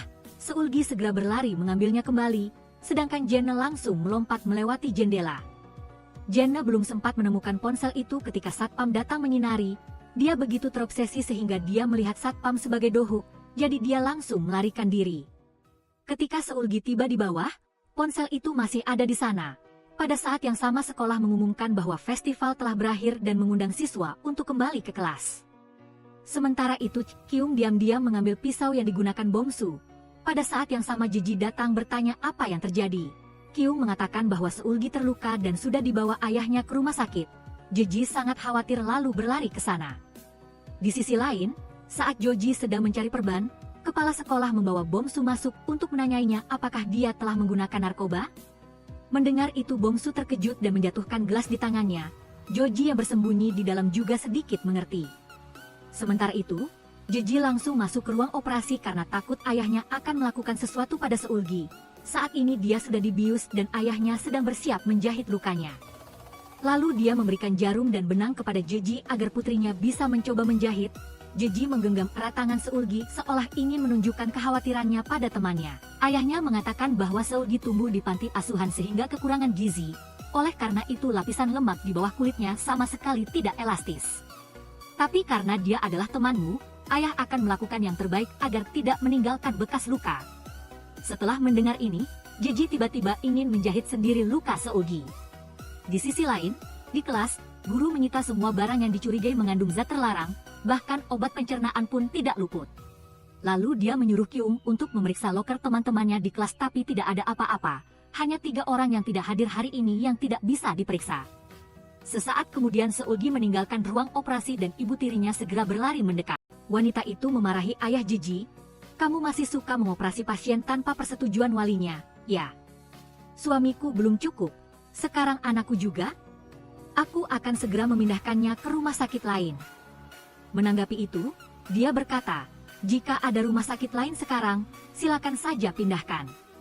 Namun, setelah operasi, luka akan sangat mudah terinfeksi. Anda perlu menandatangani surat persetujuan untuk bisa pergi. Ayah Jeji kemudian memeriksa rekam medis Bongsu. Dia berpendapat bahwa pada tingkat ini gejalanya sudah parah. Sementara itu, rekam medis Seulgi tidak menunjukkan kelainan apapun. Sesampainya di rumah, Jeji menerima telepon dari Wonji. Dia mengungkapkan bahwa Bongsu telah minum obat sehingga dia menusuk Seulgi. Bagaimana jika terungkap bahwa kita menjual obat? Jeji berpendapat bahwa dia tidak ada hubungannya dengan masalah ini. Sebelumnya aku sudah bilang padamu untuk tidak melakukan transaksi langsung. Kenapa kamu menjual obat kepada Bongsu sesukamu? Tapi aku hanya penjual dan kamu adalah pemasoknya. Menanggapi itu Jeji menyuruh Wonji untuk tidak terlalu khawatir dan tidak menampakkan diri. Cukup kamu tutup mulut seperti yang aku katakan. Yang paling dikhawatirkan Wonji adalah Seulgi sudah tahu Jeji menjual obat. Jika dia buka mulut maka keduanya akan tamat. Hal ini juga membuat Jeji sangat khawatir. Di sisi lain, Ibu Choi Kyung ingin mengambil pisau yang digunakan Bongsu untuk menusuk Seulgi. Choi Kyung pernah berniat menggunakannya untuk melapor polisi karena pihak sekolah ingin menutupi semuanya. Namun ibunya tidak ingin Choi Kyung bertindak gegabah, karena hal itu akan menghalanginya masuk universitas. Video Bongsu menyerang Seulgi menyebar luas di media sosial. Senior di panti asuhan tertawa senang saat melihatnya dan ayah Jeji juga begitu. Di sisi lain, Seulgi sudah sadar di ranjang rumah sakit. Dia juga sedang menonton video itu di media sosial. Saat ini Jeji tiba-tiba muncul lalu memeluknya dari belakang. Segera setelah itu Jeji mengajak Seulgi keluar untuk menghirup udara segar agar tidak terlalu tegang. Di sana Jeji berkata bahwa kadang-kadang dia membayangkan anjingnya mati. Dia takut akan sedih jika nanti anjingnya mati. Akhir-akhir ini dia juga sering membayangkan kematianmu. Mendengar itu Seulgi benar-benar terkejut. Sesaat kemudian Seulgi bertanya kepada Jeji, apakah kamu melihat ponselku? Itu ponsel ayahku tapi aku menjatuhkannya. Ponsel itu terkunci jadi aku belum bisa membukanya. Kamu pasti kenal ayahku, kan? Jeji lalu berkata bahwa guru itu belum pernah mengajarinya. Tapi sepertinya guru itu bukan orang baik. Ada desas-desus bahwa guru itu tidur dengan murid. Seulgi segera berkata bahwa itu tidak mungkin. Namun Jeji malah berkata bukankah itu keberuntungan? Kamu akan merasa kurang dirugikan daripada jika ayahmu adalah orang baik. Seulgi benar-benar terkejut dengan apa yang dikatakan Jeji. Dia dengan marah berkata kepada Jeji bahwa kamu benar-benar menyedihkan. Tidak semua orang hidup sepertimu. Kembali ke rumah sakit. Pintu di sini tiba-tiba terkunci rapat. Jadi Seulgi harus mencari jalan lain untuk masuk. Tepat pada saat itu dia tidak sengaja melihat pemandangan yang mengerikan.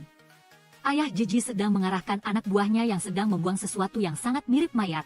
Mereka memasukkannya ke dalam truk lalu dengan cepat pergi. Segera setelah itu Seulgi masuk ke dalam rumah sakit melalui pintu belakang. Saat itu dia menerima telepon dari senior di panti asuhan. Pria itu memprovokasi Seulgi karena berkat minum obat dia menjadi yang terbaik di sekolah bersama putri direktur rumah sakit. Sekaligus rahasia tingkat kelulusan universitas yang tinggi di sekolah juga sedang meledak di media sosial. Dia sedang memiliki strategi bisnis baru jadi dia ingin Seulgi mengumpulkan obat penghilang rasa sakit untuknya. Tepat pada saat itu Seulgi melihat tas hitam mencurigakan di ruangan itu. Dia terkejut saat mengetahui di dalamnya berisi mayat orang yang sudah meninggal. Pada saat yang sama ayah Jeji hadir di belakangnya sehingga dia semakin panik. Seulgi terpaksa menutup telepon dan mengatakan dia akan meneleponnya kembali nanti. Ayah Jeji bertanya apakah dia bercita-cita masuk sekolah kedokteran, apakah dia pernah melihat Maya sebelumnya. Seulgi takut dan ingin kembali ke kamarnya tetapi pria itu mencegahnya. Dia berkata bahwa mayat-mayat di sini semuanya tidak dikenal, agar bisa mengoperasi dengan lebih sempurna, dia berlatih dengan mayat-mayat ini setiap hari. Karena tidak punya uang untuk pemakaman, keluarga menolak menerima jenazah, dia mengumpulkan jenazah orang-orang malang ini lalu mengkremasinya dengan bersih. Bukankah itu baik untuk kedua belah pihak? Seulgi masih sangat ketakutan. Dia membuka pintu untuk melarikan diri tetapi terkunci rapat. Dia kemudian berkata bahwa jika ingin belajar di sekolah kedokteran, jangan takut darah dan alat bedah, kamu akan segera mengalaminya. Lalu dia membuka pintu agar Seulgi bisa pergi. Di sisi lain, Jeji disengat listrik oleh kakaknya Jene lalu pingsan. Setelah Jeji sadar, Jene langsung menanyakan ponsel Dohuk. Jeji bertanya apakah ayah tahu tentang hubungan antara kakak dan Dohuk, jadi ayah membunuhnya? Apa kakak punya bukti? Jene lalu berkata bahwa saksinya adalah dia. Kamu tidak tahu betapa menakutkannya ayah, tetapi Jeji tidak membawa ponsel itu. Dia memberikan ponsel lain kepada Jene lalu berkata, kakak ingat untuk mengangkat teleponnya. Aku akan memberikan ponsel Dohuk kepadamu nanti. Aku tidak akan menceritakan pertemuan kita kepada ayah, jadi kamu tidak perlu khawatir. Keesokan harinya, polisi hadir di kelas untuk melanjutkan penyelidikan atas insiden tadi malam. Seorang siswi di kelas bersaksi bahwa Bomsu tidak punya teman, tapi dia tidak diintimidasi, hanya saja dia mengisolasi diri dari kelompok. Orang lain bersaksi bahwa Bomsu sering minum obat tapi dia tidak tahu obat apa, sedangkan Cek Kyu mengatakan dia terlihat tidak sehat, keringat terus bercucuran seperti mandi dan minum banyak air. Wonji mengatakan bahwa Bomsu tidak termasuk dalam kelompok 20 siswa teratas. Jika Seulgi tidak pindah ke sekolah ini, semuanya akan berbeda.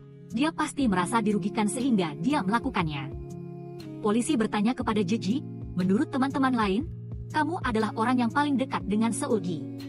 Jeji tidak menjawab, dia malah bertanya balik, apa yang ingin Anda ketahui tentang Seulgi? Pada saat yang sama, Ibu Tiri membawa Seulgi ke sekolah. Dia selalu berpesan agar Seulgi tidak menerima permintaan maaf dari siapapun. Segera setelah itu, kepala sekolah memanggil Seulgi ke kantor karena orang tua Bomsu juga ada di sana. Keluarga Bomsu bertanya kepada kepala sekolah, apakah boleh Seulgi tidak memiliki wali di sini? Kepala sekolah menjawab, dia berasal dari panti asuhan sehingga dia tidak memilikinya. Keluarga Bomsu hendak pergi tetapi Seulgi mengatakan bahwa dia juga memiliki wali, orang yang dia maksud adalah ibu tirinya. Sesaat kemudian ibu tiri Seulgi hadir di sana, kepala sekolah tampak kesal karena ada yang melaporkan hal ini kepada polisi. Dia berpendapat bahwa masalah ini tidak terlalu serius sehingga cukup diselesaikan secara internal. Menanggapi itu, ibu tiri Seulgi mengatakan bahwa jika ada yang terluka, pelaku harus dihukum. Sebelum memperbaiki masalah, seharusnya dimulai dengan permintaan maaf yang tulus. Di sisi lain, pengacara keluarga Bomsu berpendapat bahwa jika dilihat dari hasil kejadian, Bomsu memang salah. Namun alasannya berasal dari Seulgi sendiri. Lalu dia menyuruh Bomsu untuk mengatakan semua kebenarannya. Bomsu bersaksi bahwa karena hasil ujian tengah semesternya buruk, dia sangat lelah, jadi Seulgi memberinya obat dan mengatakan bahwa setelah meminumnya, semangatnya akan membaik. Seulgi tampak sangat terkejut dan terus-menerus mengatakan bahwa dia tidak pernah memberikan obat kepada Bomsu. Bomsu yang duduk di seberangnya berkata, bukankah kamu menjual obat? Kamu juga menyuruhku minum 6 pil putih dan 1 pil merah agar mabuk sampai puncak. Padahal Seulgi tidak melakukan apa-apa dan dia tidak mengerti mengapa Bomsu berbohong seperti itu. Semua orang di ruangan ini berada di pihak yang sama dan sedang melawan Seulgi. Guru kelas berkata bahwa saya sudah memeriksa loker Seulgi, dan semua orang di kelas juga mengatakan bahwa akhir-akhir ini ada kejadian seperti itu. Kepala sekolah ingin komite anti kekerasan sekolah untuk membahas pengeluaran Seulgi. Ibu tiri dan Seulgi sama-sama sangat menentang masalah ini karena semua hal belum terungkap. Segera setelah itu, polisi ingin bertanya sesuatu kepada Seulgi. Obat apa yang kamu curi di rumah sakit? Apa yang kamu lakukan dengan obat itu atau kamu menjualnya kepada teman untuk uang? Seulgi segera menyangkal semuanya tetapi polisi mengatakan bahwa ada bukti. Saat hasil pemeriksaan kesehatan keluar, aku sudah mendekati ruang penyimpanan obat di rumah sakit. Ternyata hari itu, Jeji menyuruh Seulgi pergi kemana-mana di rumah sakit sebelum bertemu di atap. Baru sekarang dia teringat hal ini. Di sini Seulgi terpaksa menyebutkan nama Jeji. Dialah yang menjual obat kepada siswa untuk uang, bukan aku. Segera setelah itu, guru kelas memanggil Wonji untuk bertemu polisi. Sementara itu, Seulgi kembali ke kelas. Sesaat kemudian Wonji berkata kepada Jeji bahwa Seulgi, orang yang kamu percaya, telah menyebutkan namamu. Masalah ini sudah salah sejak awal. Meskipun semuanya terbongkar, kamu masih punya ayah yang berbakat di belakangmu. Aku memang bodoh karena mempercayaimu. Di luar, Jeji mendengar percakapan antara ayahnya dan kepala sekolah. Ayahnya berkata bahwa ini terkait dengan Seulgi. Semuanya akan segera diselesaikan, jadi jangan terlalu khawatir. Kembali ke kelas, Jeji ingin berbicara empat mata dengan Seulgi. Tapi dia berkata bahwa dia tidak punya apa-apa untuk dikatakan. Pada saat yang sama Seulgi berkata bahwa dia sama sekali tidak merasa bersalah padamu. Jika aku tidak melakukannya, mengapa aku harus mengakuinya? Kalian pikir orang sepertiku tidak bisa bersuara saat diinjak-injak? Jeji tiba-tiba berkata kepada Seulgi bahwa dia melakukannya dengan sangat baik. Di sini, melihat itu, dia segera menariknya pergi. Kembali ke rumah, dia bertanya tentang obat penghilang rasa sakit. Seulgi lalu mengeluarkannya dari tas untuk memberikannya padanya. Itu adalah obat yang dia dapatkan karena lukanya, tapi dia tidak minum sama sekali selama beberapa hari terakhir. Selanjutnya dia bertanya kepada Seulgi di mana dia membeli obat selama ini. Dia mengatakan bahwa dia membelinya secara online. Untuk menguasai pasar penjualan obat di Seoul, dia ingin menangkap penjual obat itu lalu memukulinya untuk mengambil hak berdagang. Segera dia menyuruh Seulgi memesan obat di tempat dia membelinya. Lalu dia juga ingin akun login tempat dia mengirim pesan. Sementara itu Jeji bertanya kepada ayahnya apakah ayahnya benar-benar akan menjadikan Seulgi penjahat. Meskipun dia mengatakan Woo Salgi adalah biang keladi penjualan obat ratusan kali, tidak ada yang akan percaya. Di sini dia juga menasihati Yu Jae untuk berhenti menjual obat-obatan kepada anak-anak itu. Tapi Yu Jae mengatakan bahwa permainan anak-anak bisa menginjak-injak mimpi Woo Salgi. Aku tahu ayah telah mencuri ponsel Woo Do Hyo. Karena di dalamnya ada sesuatu yang sangat menarik yang tersisa setelah ayah membunuhnya. Sebagai balasannya, dia mengatakan jika kau ingin melihat gadis itu dicap sebagai putri pemerkosa murid seumur hidupnya, lakukan saja. Begitulah betapa kejamnya Yu Jae kita. Yu Jae ingin menelepon kakaknya untuk melihat apakah itu benar-benar pemerkosaan. Tetapi ayahnya segera menghentikannya. Yu Jae pun mengerti bahwa ayahnya juga tidak tahu apakah itu pemerkosaan atau bukan. Keesokan harinya di kelas, Woo Salgi menerima pesan dari seniornya. Dia mengirim waktu dan tempat agar Woo Salgi mengambil obat. Woo Salgi masih belum tahu apakah Kim Won-ji atau Yu Jae yang berada di balik pesan jual beli ini. Setelah pelajaran usai, Woo Salgi bergegas meninggalkan kelas membuat Yu Jae penasaran. Dia memeriksa loker pribadinya di ruang klub tetapi tidak menemukan satupun pil. Yu Jae segera menemui Kim Won-ji untuk menanyakan hal itu dan mengetahui bahwa dia telah menjual semuanya. Yu Jae takut itu adalah jebakan Woo Salgi. Jika dia bekerja sama dengan polisi untuk menangkap basah kita berdua tamat. Sebagai balasannya, Kim Won-ji berkata jangan khawatir karena dia sudah melapor ke polisi. Sebelumnya, Kim Won-ji telah menggunakan telepon sekolah untuk mengungkapkan lokasi transaksi di loker di stasiun Gangnam. Mendengar ini membuat Yu Jae sangat panik. Dia segera merebut telepon Kim Won-ji dan langsung berlari ke sana. Yu Jae menelepon Woo Salgi untuk menghentikannya tetapi dia tidak mengangkatnya. Setelah itu, dia mengirim pesan kepada kakaknya, Kim Jin-ne, dan mengatakan bahwa dia akan mengembalikan telepon Woo Do Hyo kepadanya. Cepat temui aku di pintu keluar nomor 4 stasiun Gangnam. Di sisi lain, Kim Jin-ne mengirim pesan kepada ibu tiri Woo Salgi bahwa aku akan sedikit terlambat dan aku akan membawa telepon suamimu. Sementara itu, senior itu menerima kabar bahwa lokasi transaksi dipindahkan ke pintu keluar nomor 8. Maka dia segera mengirim pesan kepada Woo Salgi tentang lokasi baru. Pada saat yang sama, Kim Jin-ne tiba di stasiun dan menerima telepon dari Yu Jae. Dia berkata bahwa dia telah meletakkan ponsel itu di loker pribadi di pintu keluar nomor 4. Ketika Kim Jin-ne membuka loker, dia hanya melihat setumpuk obat. Dia tahu dia telah ditipu sehingga dia segera melarikan diri. Berdiri di dekatnya, senior itu melihat ini. Di sisi lain, Woo Salgi menemukan pintu keluar nomor 8 dan bertemu Yu Jae. Dia segera menarik Woo Salgi pergi tanpa mengatakan apapun. Kim Jin-ne setelah berlari keluar ditangkap oleh dua pria tak dikenal. Mereka membawa Kim Jin-ne ke ambulans lalu pergi dan di belakang adalah ayahnya. Sejak kecil, Shin Tae-jun adalah anak yang sangat eksentrik. Dia sering membedah perut segala sesuatu, dari boneka beruang hingga ikan dalam makanan dengan harapan bisa membaca pikiran mereka. Lalu suatu hari, keluarganya sedang dalam perjalanan dan melihat seekor tikus tertabrak mobil. Ayah dan ibunya segera menggali lubang untuk menguburnya dengan hati-hati. Namun malam itu karena penasaran, Shin Tae-jun menggali tikus itu. Saat itu tangannya berlumuran darah dan itu juga saat yang membawanya menjadi ahli bedah di kemudian hari. Shin Tae-jun telah menangani banyak operasi berbeda, tetapi dia tidak bisa membaca pikiran orang lain. Hal ini membuatnya sangat putus asa. Melihat ayahnya sedang mengoperasi, Yu Jae di luar juga melakukan hal yang sama dengan boneka beruang. Shin Taijun melihat ini dan mulai memiliki keyakinan lebih bahwa Yu Jie akan menjadi orang yang terpilih untuk melanjutkan jalan yang belum bisa dia selesaikan.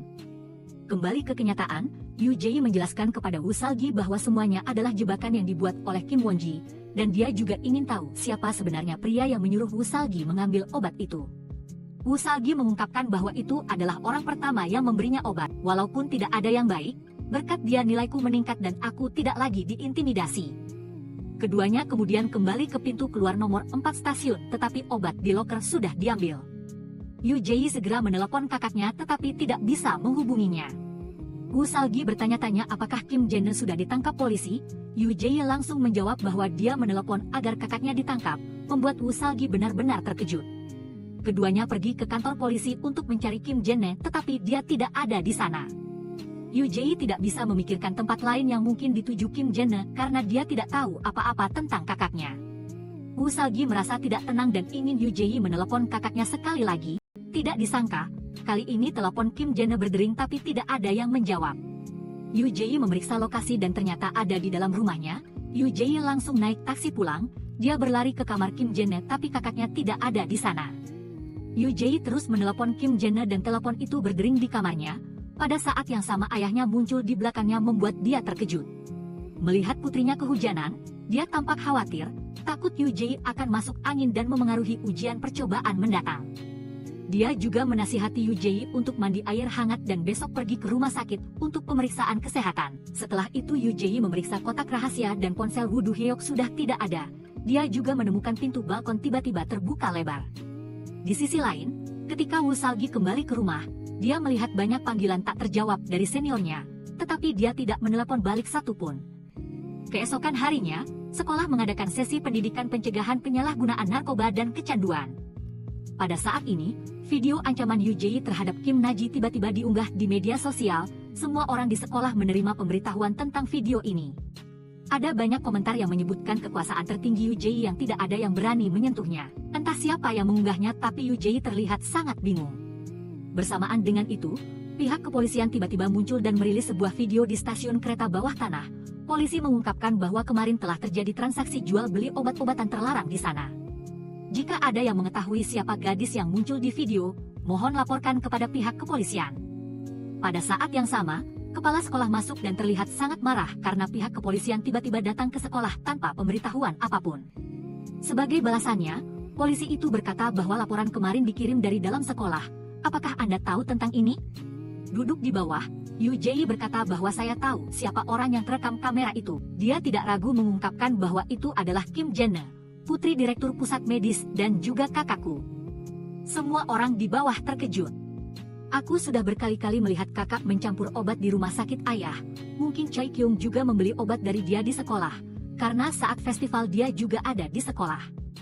Polisi bertanya di mana Kim Jene sekarang. Yu Jie berkata dia tidak tahu lagi. Dia menghilang setelah gagal ujian masuk universitas. Paman-paman harus menemukan kakakku. Di luar, Wu Salgi bertanya kepada Yu Jie mengapa dia melakukan itu. Tidak perlu melakukan hal seperti itu. Tapi Yu Jie berpendapat akan jauh lebih baik jika polisi menemukan kakaknya sebelum ayahnya. Di sisi lain, Choi Kyung diam-diam menemui Wu Joji untuk mengambil sesuatu. Di sini Wu Joji bertanya apakah ceritamu yang membeli obat dari Wu Salgi itu bohong kan? Ide siapa itu? Tapi Choi Kyung tidak berani mengatakannya. Di sisi lain, Yu Jie dan Wu Salgi diam-diam pergi ke ruang pengawasan sekolah. Di sini Yu Jie menemukan rekaman kamera keamanan yang menunjukkan kakaknya muncul di sekolah pada hari festival. Keduanya terkejut melihat Choi Kyung dan Kim Jene berbicara. Keduanya sangat penasaran apa yang mereka bicarakan. Malam itu juga mereka berdua pergi ke pusat bimbingan belajar untuk mengawasi Choi Kyung. Wu Salgi langsung meneleponnya dan bertanya sedang di mana. Choi Kyung berkata dia sedang makan malam bersama ibunya lalu dia menutup telepon. Namun setelah itu Choi Kyung keluar dari pusat bimbingan belajar. Karena kebohongan ini membuat keduanya semakin penasaran dengan Choi Kyung, sehingga mereka diam-diam mengikutinya. Melihat Choi Kyung naik bus ini, Wu Salgi mengerti kemana dia ingin pergi. Dia segera memberitahu Yu Jie bahwa hari ini kita pulang ke rumah masing-masing. Yu Jie berpura-pura setuju tetapi dia diam-diam mengikuti Wu Salgi. Ketika Wu Salgi sampai di rumah, dia tidak sengaja menabrak Choi Kyung. Dia langsung bertanya mengapa kau ada di depan rumahku. Kyung dengan bingung berkata dia juga tidak tahu ini rumahmu. Ternyata Kyung adalah orang yang melaporkan insiden di sekolah kepada polisi. Dialah juga yang mengungkapkan kepada ibu tiri Woo-salgi tentang kematian suaminya yang penuh misteri. Pada saat yang sama, Yoo Jae juga baru saja tiba dengan taksi.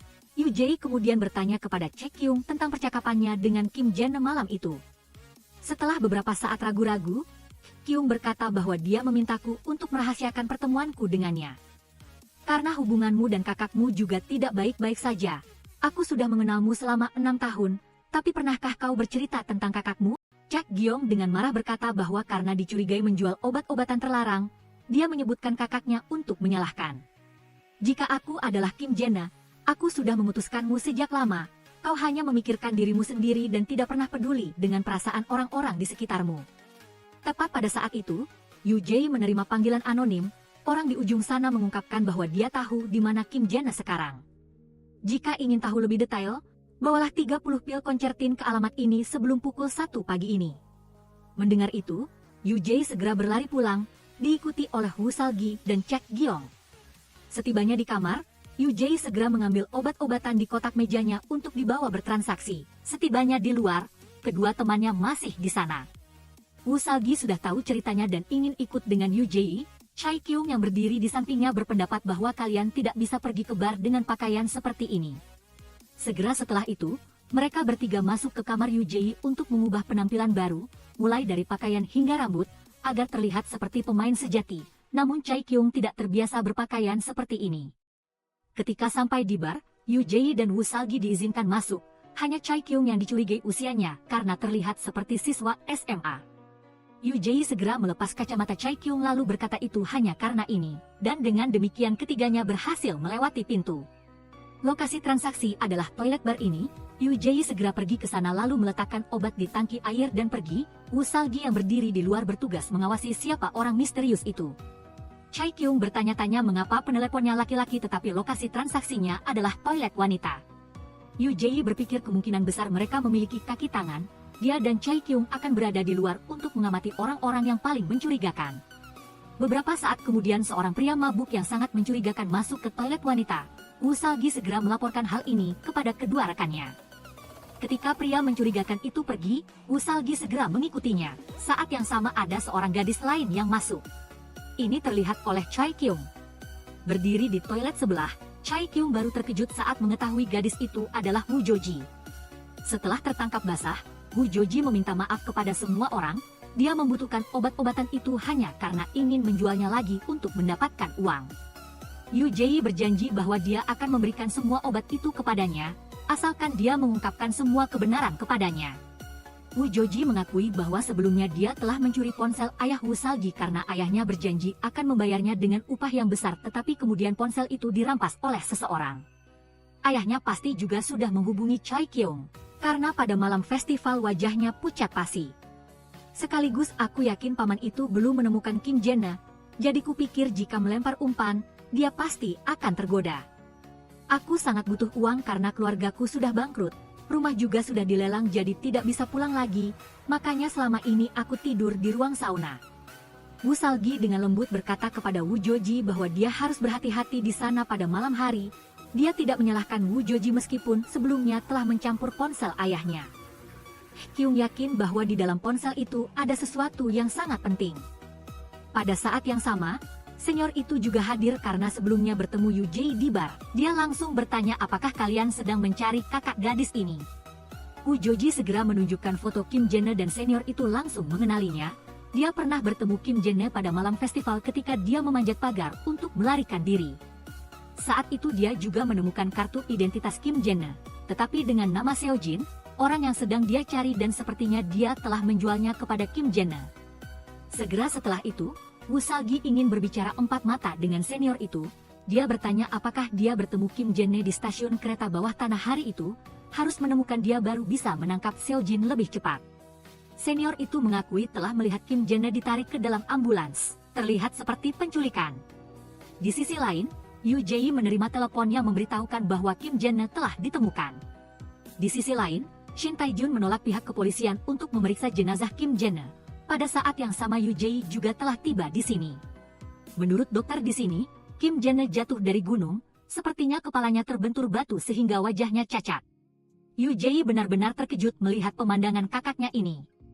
Keesokan harinya, Wu Salgi melihat beberapa teman sedang mengecat kuku kaki kuning dan dia teringat sesuatu. Jenazah yang dia lihat di rumah sakit hari itu juga dicat kuning dan memiliki luka bakar di kakinya. Di atas sana, sekelompok teman sedang bergosip. Apakah mungkin Yu Jie yang mendorong kakaknya jatuh dari gunung? Mendengar itu, Wu Salgi dengan marah melemparkan bola berturut-turut ke arah mereka. Melihat itu Kim Wonji mendekat dan membisikkan sesuatu ke telinga Wu Salgi yang membuatnya terkejut. Sementara itu, Choi Kyung diam-diam masuk ke ruang pengawasan sekolah. Dia berniat menghapus video yang direkam kamera 2 tahun lalu. Malam itu, Choi Kyung sendirian diam-diam pergi ke kelas. Dia duduk di kursi lalu mulai bermasturbasi sesuai kebiasaan. Tepat pada saat itu ada cahaya yang melintas membuatnya terkejut. Segera setelah itu, Choi Kyung hendak pulang diam-diam tetapi tidak sengaja mendengar percakapan antara Woo Do Hyuk dan Kim Jene. Saat itu Kim Jene memohon kepada guru untuk mengabaikan segalanya. Karena penasaran, Choi Kyung mengintip melalui celah pintu. Dia terkejut melihat Kim Jene memeluk Woo Do Hyuk lalu keduanya saling berciuman mesra. Kembali ke kenyataan, Choi Kyung hendak menghapus video itu. Tetapi sebelum sempat melakukannya, Woo Joji tiba-tiba muncul di belakangnya. Sehingga Choi Kyung harus menceritakan semuanya kepada Woo Joji. Di sisi lain, Yu Jie bermimpi aneh, ada seseorang yang mencoba mengejarnya di malam yang gelap gulita, lalu tiba-tiba ada tangan di bawah tanah yang meraih kakinya. Yu Jie sangat ketakutan lalu dia meraih batu di depannya dan memukulkannya berulang kali ke orang di belakangnya. Di sini Yu Jie baru menyadari bahwa itu adalah kakaknya, Kim Jene. Saat itu Yu Jie terbangun dan itu hanya mimpi. Segera setelah itu, Yu Jie memanggil Wu Salgi ke rumah untuk berbicara. Wu Salgi mengikuti anjing ini dan melihat Yu Jie berada di kamar kakaknya, Kim Jene. Di sini Yu Jie menceritakan semuanya kepada Wu Salgi tentang ayahnya, seorang guru yang terhormat tidur dengan muridnya. Sebelumnya, Kim Won-ji membisikkan sesuatu ke telinga Wu Salgi tentang Yu Jie yang memegang ponsel ayahnya. Wu Salgi bertanya kepada Yu Jie apakah dia sudah melihat isinya. Mengapa kau menemukan kata sandinya? Yu Jie mengungkapkan bahwa itu adalah tanggal ulang tahunnya yang hilang. Sekarang aku sudah kehilangan ponsel itu, aku kira Kim Jene yang mengambilnya. Wu Salgi mengira Yu Jie berbohong sehingga dia mengobrak-abrik semuanya untuk mencari. Melihat itu Yu Jie langsung memeluk Wu Salgi, lalu dia menceritakan kisah yang pernah diceritakan ayahnya ketika dia masih kecil. Ada seorang kakak yang membunuh adiknya karena cemburu. Aku selalu berpikir mungkin kakak akan membunuhku. Tapi dalam mimpi aku menghancurkan kepala kakak. Aku melihatnya meninggal dan hatiku terasa sangat lega. Aku benar-benar berharap dia ditangkap polisi. Baru dengan begitu semua orang bisa hidup. Sebagai balasannya Wu Salgi berkata bahwa dia tahu ini bukan salahmu. Yu Jie juga berpendapat bahwa Kim Jene sangat penakut sehingga tidak mungkin bunuh diri. Apakah mungkin ayahku yang menculiknya? Sebelumnya Wu Salgi menerima informasi dari seniornya bahwa selama ini Seo Jin telah menjual obat kepada Kim Jene. Dia langsung menelepon Seo Jin tetapi tidak bisa menghubunginya. Wu Salgi teringat bahwa Seo Jin juga memiliki luka bakar besar di kakinya. Jenazah yang dia lihat di rumah sakit dan jenazah Kim Jene sama-sama dicat kuku kaki kuning. Keduanya memiliki luka bakar yang sama. Lagi pula wajah Kim Jene tidak utuh sehingga belum bisa dipastikan itu adalah dia. Wu Salgi kemudian melihat kembali halaman pribadi Seo Jin. Di sana dia melihatnya berfoto di pusat rehabilitasi. Wu Salgi segera pergi ke sana. Dia mengetuk semua kamar tetapi tidak menemukan Seo Jin di sana. Menurut gadis ini, sebelumnya ada seorang gadis dengan luka bakar di punggung kaki yang tinggal di area ini. Tapi kondisinya sudah membaik sehingga dia diizinkan keluar. Katanya dia kembali ke kamar kos lamanya untuk belajar ujian. Di sisi lain, Choi Kyung dan Woo Joji pergi ke laboratorium. Menurut Choi Kyung, Kim Jene menyembunyikan sesuatu di sini. Setelah mencari beberapa saat, Woo Joji melihat papan nama Shin Tae-jun yang mencurigakan. Dia segera membukanya dan di dalamnya ada kunci beserta alamat dan nomor kamar 209. Malam itu, Wu Salgi pergi ke kamar kos 208 milik Seo Jin. Dia bertanya kepada pria ini dan mengetahui bahwa gadis itu sudah meninggal. Sudah sebulan tidak terlihat membayar sewa dan juga tidak terlihat keluar masuk kamar. Jadi saya membuka pintu untuk memeriksa tetapi tidak menemukan siapapun. Dia tidak punya keluarga jadi saya menghubungi polisi. Wu Salgi berniat membayar sewa kamar Seo Jin tetapi pria ini berkata bahwa ada seorang bernama Jo Gyeon yang mengaku sebagai kakaknya dan sudah datang membayar, lalu pergi ke semua toko di sekitar untuk membantu melunasi utangnya. Ketika Wu Salgi hendak pulang, dia tidak sengaja bertemu Woo Joji dan Choi Kyung. Ketiganya kemudian pergi ke kamar 209 dengan kunci di tangan. Ini adalah kamar kos tempat Kim Jana selama ini bersembunyi. Di sekitar kamar itu penuh dengan rumus dan solusi matematika. Woo Salgi melihat ada buku harian di meja tapi terkunci rapat. Dia lalu membobol kuncinya seperti yang pernah dilakukan Kim Jana di ruang guru 2 tahun lalu. Di dalam buku harian itu Kim Jana menceritakan secara detail tentang kematian ayah Woo Salgi, disertai dengan spanduk pencarian anak hilang. Selama ini Kim Jana selalu dihantui oleh ayahnya, takut dia akan meninggalkannya dan dia berpendapat bahwa penyebabnya berasal dari adiknya Yoo Jae. Kim Jana juga merasa takut melihat dua mata hitam dan dingin adiknya. Wajah Yoo Jae selalu seperti mengejek kakaknya karena tahu segalanya. Hal ini benar-benar menghantui Kim Jana. Perasaan menjadi kakak tetapi kalah dari adik sangat mengerikan bagi Kim Jana. Dia selalu ingin mengalahkan Yoo Jae untuk mendapatkan kembali cinta ayahnya. Lalu suatu hari Shin Tae-jun mengetahui hubungan antara Kim Jana dan Woo Do-hyuk. Tidak disangka dia sama sekali tidak menyalahkan Kim Jana. Sebaliknya, dia memuji putrinya, tetapi di balik itu ada rencana gelap. Shin Tae-jun menggunakan video itu untuk mengancam Woo Do-hyuk, memaksanya untuk mencuri ujian masuk universitas yang akan datang untuk Kim Jana. Selain itu, Shin Tae-jun juga mengetahui bahwa Woo Do-hyuk memiliki seorang putri yang hilang. Dia berjanji akan membantu menemukan putrinya. Kembali ke rumah, Woo Do-hyuk tidak ingin istrinya mencari Woo Salgi lagi. Dia tidak mengerti alasannya tetapi tetap ingin menemukan putri tirinya. Saat itu dia dengan marah meninggalkan rumah dan tidak sengaja menabrak Kim Jana. Dia menjatuhkan spanduk pencarian anak hilang sehingga Kim Jana mendapatkannya. Keesokan harinya, Kang Jiang tiba-tiba dikeluarkan dari Dewan Penyusun soal ujian masuk universitas karena dianggap melanggar komitmen kerahasiaan. Yang pasti Shin Tae-jun adalah orang di balik ini. Orang yang menggantikannya tidak lain adalah Woo Do-hyuk. Saat dia dalam perjalanan ke Dewan Penyusun soal ujian, dia menerima pesan dari Shin Tae-jun. Dia mengungkapkan telah menemukan putrinya yang hilang. Woo Do-hyuk berniat turun dari mobil tetapi segera dicegah oleh orang-orang dari Dewan. Sesampainya di sana, Shin Tae-jun terus mengirim video intim dengan Kim Jana kepada Woo Do-hyuk, disertai ancaman bahwa putramu pasti tidak ingin melihat pemandangan ini. Sampai pada titik ini, Woo Do-hyuk tidak bisa mundur lagi. Dia sudah terlanjur basah. Saat Dewan Penyusun soal ujian sedang berdiskusi, Woo Do-hyuk berusaha mengingat soal-soal tersulit. Setelah itu dia masuk ke toilet, menulisnya di selembar kertas kecil dan memasukkannya ke dalam botol plastik, lalu menelan semuanya untuk mengelabui semua orang. Di luar, Woo Do-hyuk pingsan karena sakit perut yang hebat. Dia segera dibawa ke rumah sakit Shin Tae-jun. Di sini Shin Tae-jun telah menyiapkan segalanya sesuai rencana awal. Dia melakukan operasi untuk mengeluarkan soal ujian dari perut Woo Do-hyuk. Yang lebih mengejutkan adalah asistennya adalah putrinya sendiri, Kim Jana. Kembali ke kenyataan, upacara pemakaman Kim Jana akan segera dilaksanakan. Saat itu Yoo Jae meninggalkan tempat itu untuk pergi ke kamar mayat. Melihat itu Salgi juga mengikutinya. Di sini Woo Salgi mengatakan bahwa jenazah ini bukan Kim Jana. Kau juga tahu ini? Apakah kaki kakakmu punya bekas luka seperti ini? Ini adalah kakakku Seojin dari panti asuhan. Setelah meninggal tidak ada yang repot-repot mencari jenazahnya sehingga dibawa ke rumah sakit ayahmu. Selain itu, Seojin tinggal tepat di sebelah kamar kakakmu. Meskipun tahu begitu, Yoo Jae tetap mendorong jenazah Seojin ke dalam krematorium untuk menggantikan kakaknya. Dia berpendapat bahwa jika rencana ayahnya adalah membuat Kim Jana menjadi orang yang meninggal, maka biarkan saja dia terus melakukan banyak dosa.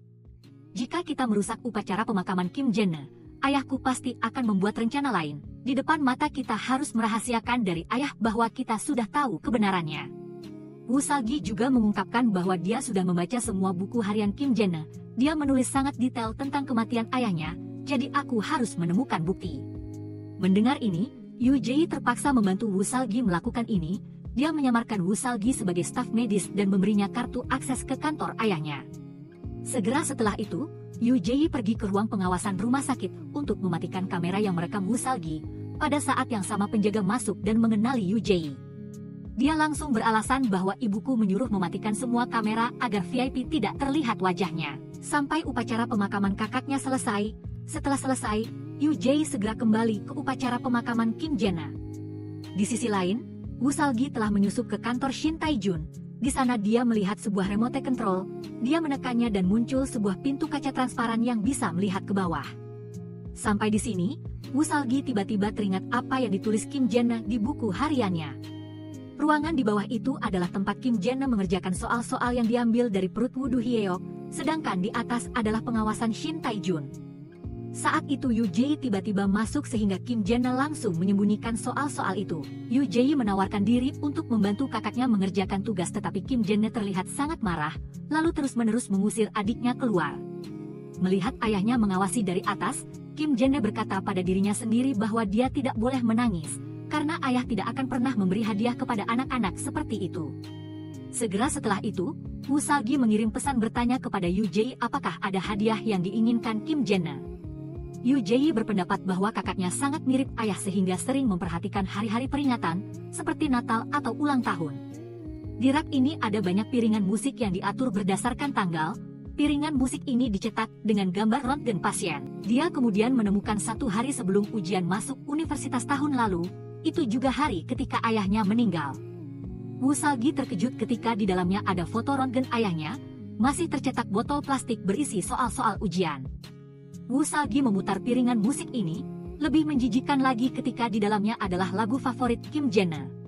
Sesuatu yang sakit yang telah diciptakan Shin Tae-jun, dia seolah ingin mempermainkan tubuh orang yang telah dibunuhnya. Woo Sal-gi saat ini benar-benar sangat marah kepada pria itu. Segera Woo Sal-gi mengambil pisau dengan niat menusuk orang sakit ini, tetapi sebelum sempat melakukannya, ibu tirinya tiba-tiba menghentikannya. Sebelumnya dia sudah tahu segalanya, dia merasa aneh ketika Kim Jae-na terus-menerus berkeliaran di sekitar rumahnya, apalagi surat-surat yang dikirimkan kepada suaminya penuh dengan kasih sayang. Setelah suaminya Woo Do Hyeok meninggal, dia menerima banyak surat yang penuh teka-teki.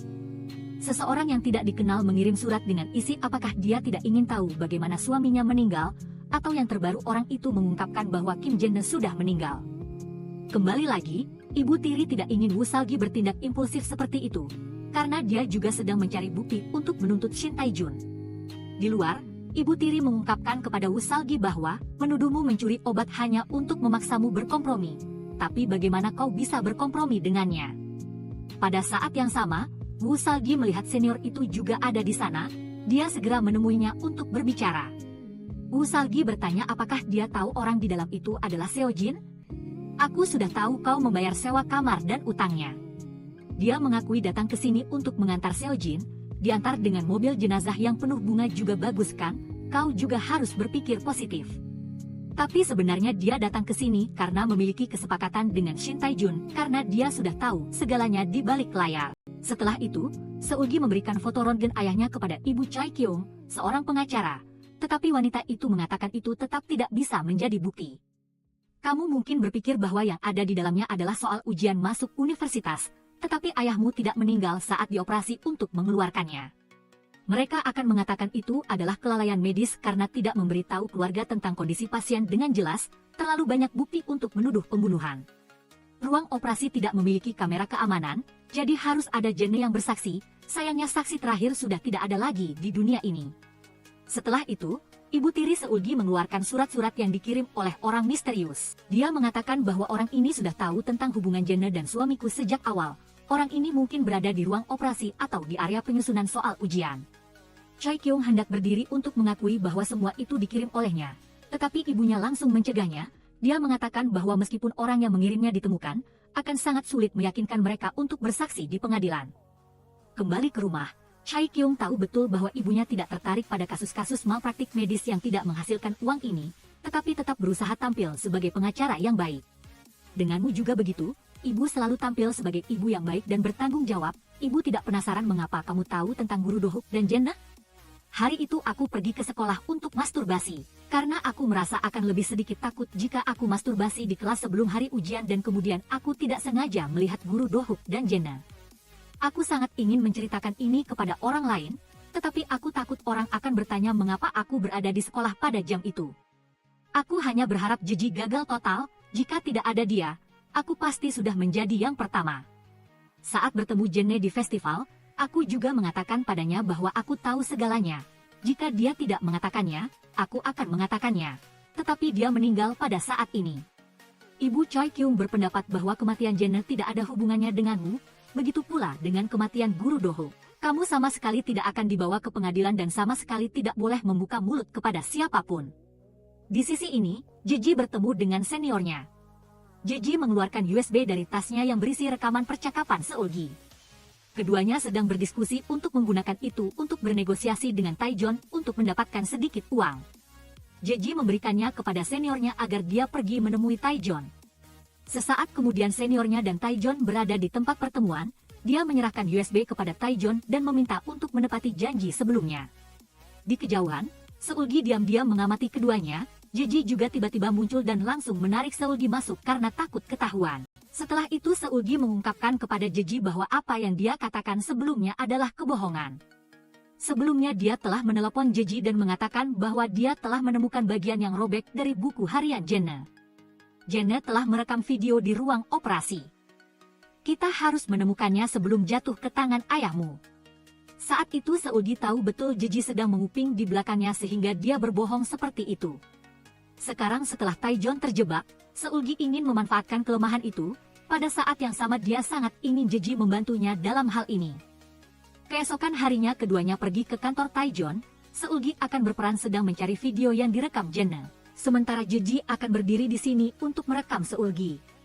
Jeji juga memasang kamera di mana-mana yang mungkin didatangi ayahnya, dari kantor di rumah sakit hingga mobil yang dikendarainya. Lebih canggih lagi saat dia diam-diam memasang kamera di kalung anjing. Jeji membukanya dan di dalamnya ada percakapan antara orang tuanya. Di sini Jeji mengetahui bahwa Jene belum meninggal dan sedang dikurung oleh ayahnya di suatu tempat. Dia juga mengetahui bahwa besok ibunya akan pergi ke sana untuk mengunjungi Jene. Setelah itu Jeji dan Seulgi menemui Chae-kyung untuk meminjam mobil. Besok keduanya akan mengikuti ibu Jeji untuk melihat di mana Jene berada. Pada saat yang sama, Jeji ingin Chae-kyung menyampaikan kepada ibunya bahwa besok Jene bisa bersaksi di pengadilan. Keesokan paginya, Jeji dan Seulgi berangkat mengikuti ibunya. Dia pergi sangat jauh dari kota membuat keduanya sangat gugup. Pada saat yang sama, persidangan Taejon sedang berlangsung. Ibu Chae-kyung berpendapat bahwa pada hari Duhuk meninggal ada seorang saksi bersama Taejon di ruang operasi. Kami tidak bisa mengatakannya terlebih dahulu untuk menjamin keamanan saksi. Setelah mendengar itu, hakim menerima saksi baru dan menunda persidangan selama beberapa menit. Sementara itu, Taejon tidak menunjukkan sedikit pun kekhawatiran. Di sisi lain, ibu Jeji tiba-tiba datang ke panti asuhan. Sesampainya di sana, keduanya mengerti bahwa mereka telah ditipu dan Jene tidak mungkin ada di sana. Seulgi segera memberitahu ibu tirinya bahwa dia tidak bisa membawa Jene. Sedangkan Jeji terlihat sangat kesal karena tertipu. Ketika keduanya kembali, persidangan Taejon baru saja berakhir. Karena tidak ada saksi, dia dinyatakan tidak bersalah. Seulgi kemudian menceritakan semuanya kepada ibu tirinya. Dia merasa ibu Jeji seperti ingin mengolok-oloknya saat berfoto dengan anak-anak yatim piatu. Ibu tirinya kemudian berkata bahwa sepertinya kamu terlalu mempercayai Jeji. Mereka sepertinya sudah tahu rencana kita ini. Sepanjang persidangan Taejon sama sekali tidak menunjukkan kegelisahan. Seolah-olah dia tahu kita tidak akan pernah bisa membawa Jene. Namun Seulgi tetap percaya penuh pada temannya, Jeji. Di sisi lain, Taejon membawa Jeji ke suatu tempat yang bukan jalan pulang. Lalu dia menunjukkan kepada putrinya sebuah video yang sebelumnya dia rekam secara diam-diam dengan menaruh kamera di mobil ibu tiri Seulgi. Di sisi lain, wanita itu bertanya-tanya mengapa Jene ada di ruang operasi. Taejon hanya perlu memberikan kertas ujian itu kepada gadis kecil itu, kan? Tepat pada saat itu, mobil mereka tiba-tiba kehilangan kendali dan menabrak mobil yang diparkir di pinggir jalan. Beruntung keduanya tidak terluka sama sekali. Menyaksikan adegan ini melalui kamera membuat Jeji sangat panik. Dan tentu saja, orang yang ingin membunuh ibu dan anak Seulgi tidak lain adalah Taejon. Dia bertanya kepada Jeji, apakah kamu ingin tahu mengapa kakakmu ada di ruang operasi hari itu? Lalu dia membawa Jeji ke tempat Jene ditahan, sebuah rumah terpencil di tengah hutan lebat. Di sini Jeji terkejut melihat Jene dalam keadaan seperti ini. Dia seperti orang gila dan tidak mengingat siapapun. Jeji membawa Jene keluar tetapi bel pintu penyelamat berbunyi berulang kali. Ini membuat Jene sangat panik. Jeji kemudian bertanya kepada Taejon apa yang telah dia lakukan pada kakaknya. Tetapi dia berkata bahwa dia tidak melakukan apa-apa. Kamu seharusnya bertanya pada kakakmu itu. Lalu dia memberitahu Jeji bahwa orang yang membunuh guru Duhuk adalah Jene. Di ruang operasi Jene menyuntikkan obat yang menyebabkan dia sesak napas. Jene ingin mendapatkan hati ayahnya dan dia berpikir dengan melakukan itu ayahnya akan puas dengannya. Jeji berpikir ayahnya berbohong dan dia tidak percaya Jenne akan melakukan itu. Dia kemudian berkata bahwa jika memang ada kamera di ruang operasi, dia sangat ingin menunjukkannya kepadamu. Dengan begitu ayah juga bisa membuktikan dirinya tidak bersalah. Ayah sudah terlalu lelah dengan masalah yang disebabkan oleh kakakmu. Jenne juga sudah terlalu lelah jadi ayah membantunya menghapus sedikit ingatannya. Sebagai balasan, Jeji berkata agar ayah tidak mengatakan bahwa dia sudah sangat lelah karena dia lagi. Ayah hanya tidak bisa menerima kenyataan bahwa dia telah melahirkan anak yang gagal. Taejon dengan marah mendorong Jeji ke dinding lalu berkata bahwa dia melakukan semua ini demi dirinya. Ayah tidak ingin hal-hal kotor yang dilakukan kakakmu memengaruhi semua usahamu selama ini. Jeji tersenyum sinis mendengar kata-kata itu. Lalu dia menjawab bahwa dia berbeda dengan Jenne dan dia akan menjadi anak yang bisa dibanggakan ayahnya. Di sisi lain, Montir menemukan bahwa ban itu bukan karena aus alami. Sepertinya ada seseorang yang sengaja mengiris ban itu. Ibu tiri tahu siapa yang melakukannya tetapi dia menyembunyikan ini dari Seulgi. Dia mengungkapkan bahwa ban itu sudah terlalu lama sehingga kempes sendiri. Dia tahu mobil ini tidak lagi aman sehingga dia ingin membuangnya. Keesokan harinya Seulgi tidak melihat Jeji datang ke sekolah sehingga dia bertanya kepada gurunya. Dia mengatakan bahwa Jeji sakit sehingga tidak bisa masuk sekolah sementara waktu. Seulgi merasa ada yang tidak beres sehingga dia langsung menelepon Jeji tetapi tidak berhasil. Dia mencari di tempat-tempat yang biasa mereka kunjungi tetapi tidak menemukan Jeji. Seulgi bahkan mendatangi rumahnya dan mengetuk pintu tetapi tidak ada yang menjawab. Setelah itu dia pergi ke rumah sakit untuk mencari Jeji tetapi dihalangi oleh staf medis. Ketika Choi Kyung membuka pintu, Seulgi melihat Jeji sedang belajar kelompok di dalam tetapi semua orang bersikap dingin dan mengabaikannya. Sesaat kemudian melihat Jeji turun sehingga Seulgi dengan gembira berlari mendekat tetapi dia mengatakan jangan mendekatinya. Jeji seperti berubah menjadi orang yang berbeda. Sementara itu Seulgi terus bertanya ketika mengetahui teman dekatnya sakit. Sebagai balasan, Jeji berkata bagaimana kamu bisa mendapatkan peringkat pertama dengan kepala yang buruk itu. Kamu masih belum mengerti mengapa aku berteman dekat denganmu? Sejak awal aku sudah tahu segalanya tentang Jenne. Soal yang dia kerjakan sehari sebelumnya muncul di ujian masuk universitas. Ketika aku melihat namamu di dokumen Jenne, aku semakin yakin bahwa guru Dohuk diam-diam memberikan soal ujian itu padanya. Perpindahan sekolahmu adalah harga dari kesepakatan ini. Tahukah kamu betapa senangnya aku melihat ayahku menganggapmu duri dalam daging dan menyiksamu naik turun? Kamu benar-benar berpikir aku memihakmu? Coba saja pikirkan, dari kasus penjualan obat hingga pencurian telepon guru Dohuk. Semua itu aku yang melakukannya, bukan ayahku. Terkadang ada saat-saat berbahaya yang membuatku takut kamu akan mengetahuinya. Untungnya kamu terlalu mudah ditipu. Tapi bagaimanapun juga terima kasih karena berkatmu aku merasa sangat senang. Keluargamu tidak akan bisa mengalahkan keluargaku, jadi jangan pernah mencari Jenne lagi. Seulgi benar-benar terpana dengan apa yang dikatakan Jeji, tetapi dia tidak tahu bahwa itu adalah kebohongan. Jeji melakukan itu untuk membuat Seulgi putus asa dan berhenti. Karena jika dia terus melawan ayahnya, Seulgi pasti akan dalam bahaya. Beberapa hari berlalu Seulgi harus belajar untuk ujian akhir. Saat ini obatnya sudah habis sehingga dia tidak bisa berkonsentrasi. Seulgi memilih untuk tidak menggunakan obat lagi. Dia harus menghadapi kenyataan tentang kemampuan aslinya. Ambisi untuk masuk sekolah kedokteran mulai menyempit. Hari itu ujian akhir juga berlangsung. Seulgi berkeringat deras karena tekanan, akibat tidak menggunakan obat Seulgi mengalami banyak kesulitan dalam soal-soal. Hasil ujian kali ini banyak sekali kejutan, Seulgi turun ke posisi 20, Jeji turun ke posisi 5 dan yang paling mengejutkan adalah Choi Kyung naik ke posisi pertama. Saat Taejon sedang membakar CD musik dan buku harian Jenne, Jeji menunjukkan kepada ayahnya peringkat ujian barusan. Dia meminta maaf karena tidak bisa mendapatkan peringkat 1, tetapi dia sekarang tidak peduli lagi.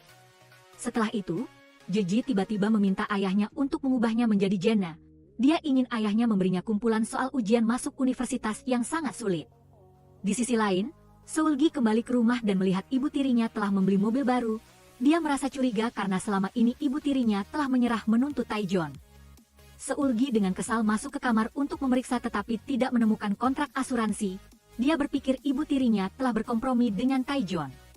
Dia mengatakan bahwa dia sudah terlalu lelah dan tidak ingin kecewa lagi dengan ayah Seulgi, tetapi Seulgi selalu berpikir bahwa sejak awal ibu tirinya melakukan semuanya hanya karena uang. Choi Kyung sangat bersemangat dengan peringkat 1 kali ini.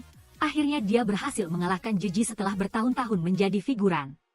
Setelah itu, ibunya mengajak Chae-kyung ke kuil untuk berdoa, agar dewa memberkati putrinya dengan keberuntungan dalam ujian masuk universitas yang akan datang.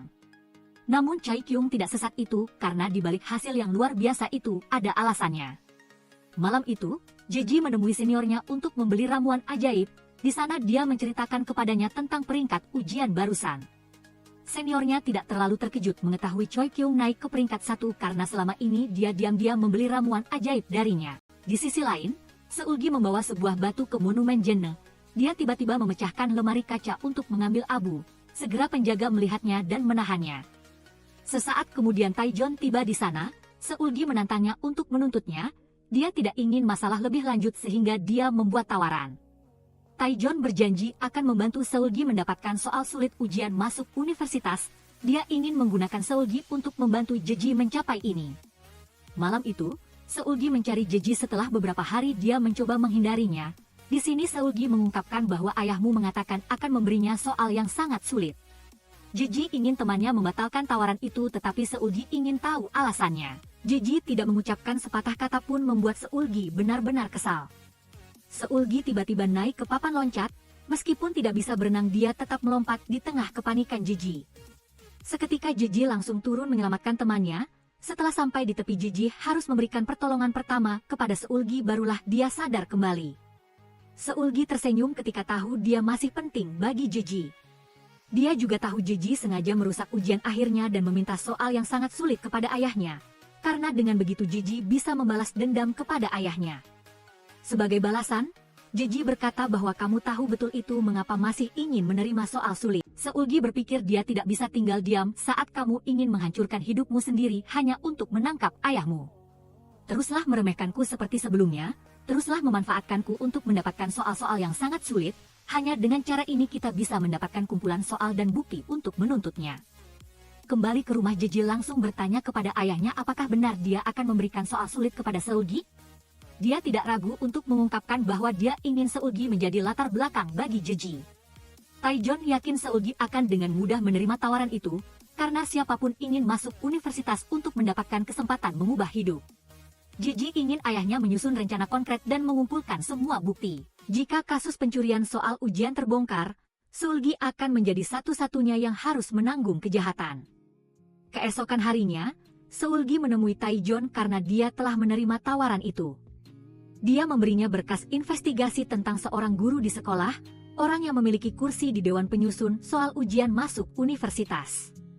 Di dalamnya terdapat bukti bahwa guru tersebut menerima suap. Ini akan menjadi ujian ketulusannya dalam kerja sama ini. Seketika, Seulgi langsung menemui guru tersebut dan menunjukkan berkas itu kepadanya. Hari itu, Kyung memiliki wawancara dengan universitas yang ingin dia masuki.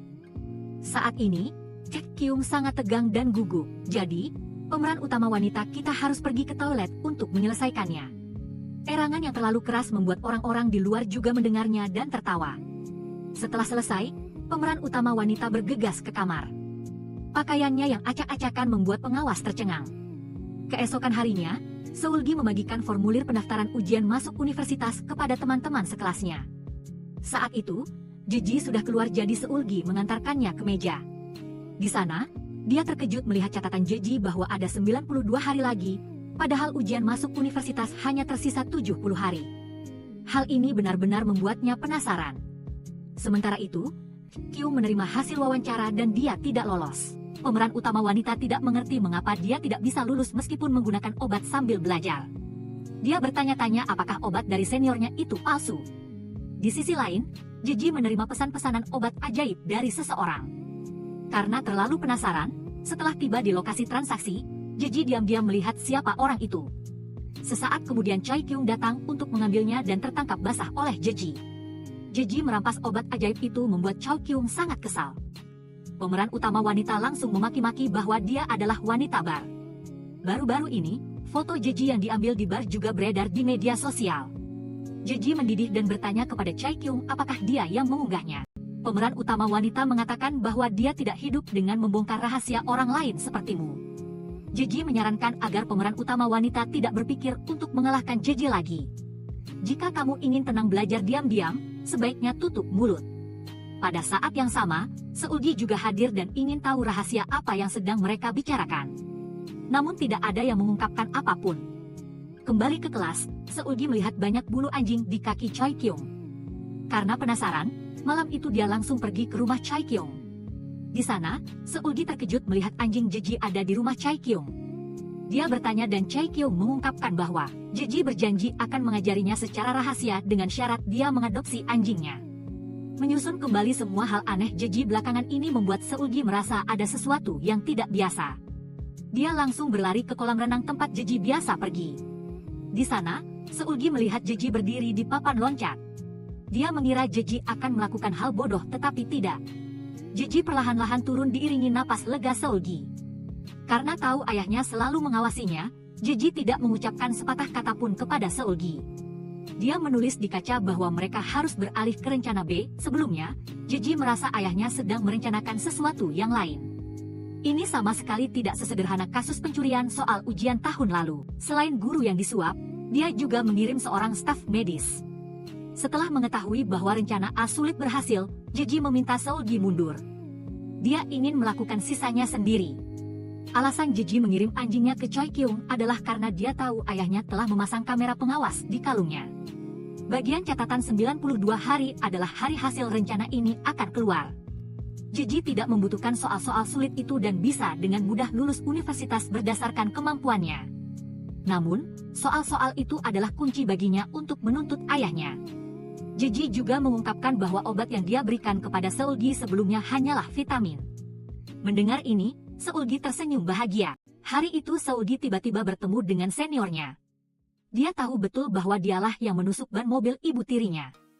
Dia juga mengakui melakukannya karena Taejon berjanji akan membayar sejumlah besar uang.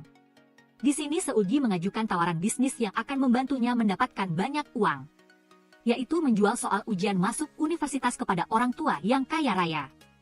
Malam itu juga seniornya langsung menghubungi mereka. Hanya dengan uang muka untuk membeli saja dia sudah membawa pulang sekantong uang. Sehari sebelum ujian masuk universitas berlangsung, guru yang disuap Taejon sudah memiliki kumpulan soal di tangannya. Saat dia bermain sepak bola, dia pura-pura cedera dan dibawa ke ruang medis dewan. Setelah masuk, dia langsung menyerahkan kumpulan soal kepada staf medis. Dia adalah orang yang disusupkan oleh Taejon.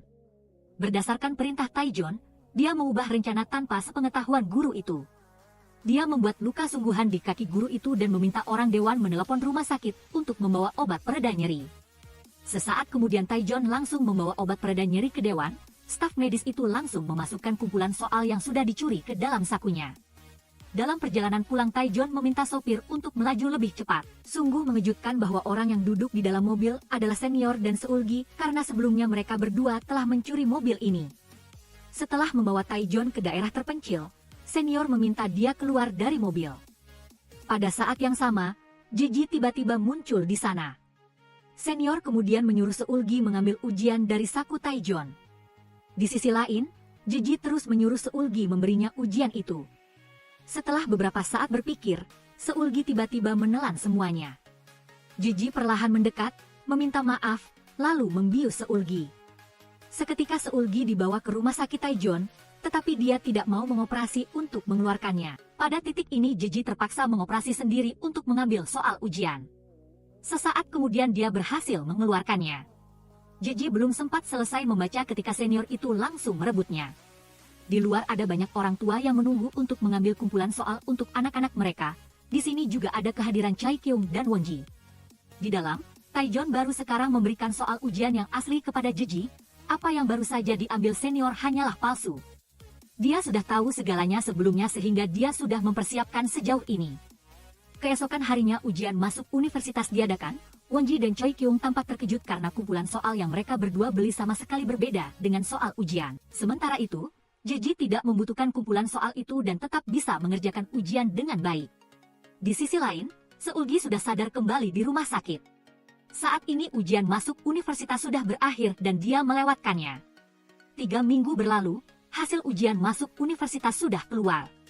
Tidak mengejutkan, Jeji mendapatkan nilai sempurna di semua mata pelajaran. Para wartawan berbondong-bondong datang untuk bersiap mewawancarainya. Tepat pada saat itu, Seulgi melangkah masuk ke kelas dengan linglung lalu dia berkemas dan pergi di tengah keheranan semua orang. Malam itu Jeji pergi ke rumah rahasia tempat kakaknya Jene ditahan lalu dia memberitahu kakaknya bahwa dia akan pergi ke taman kanak-kanak. Jeji mencuci muka Jene seperti yang Jene lakukan padanya saat kecil. Dia tiba-tiba memakaikan jaket pelampung dan topi wol pada Jene. Setelah itu keduanya melangkah ke balkon saat Jeji telah memasang kamera untuk menyiarkan langsung adegan ini. Jeji memeluk kakaknya lalu melompat ke sungai yang dalam. Pada saat yang sama Taejon sedang melakukan wawancara di stasiun televisi. Semua orang di sana baru saja melihat video Jeji dan tidak bisa tidak terkejut. Berita Jeji melompat ke sungai juga disiarkan langsung oleh stasiun televisi.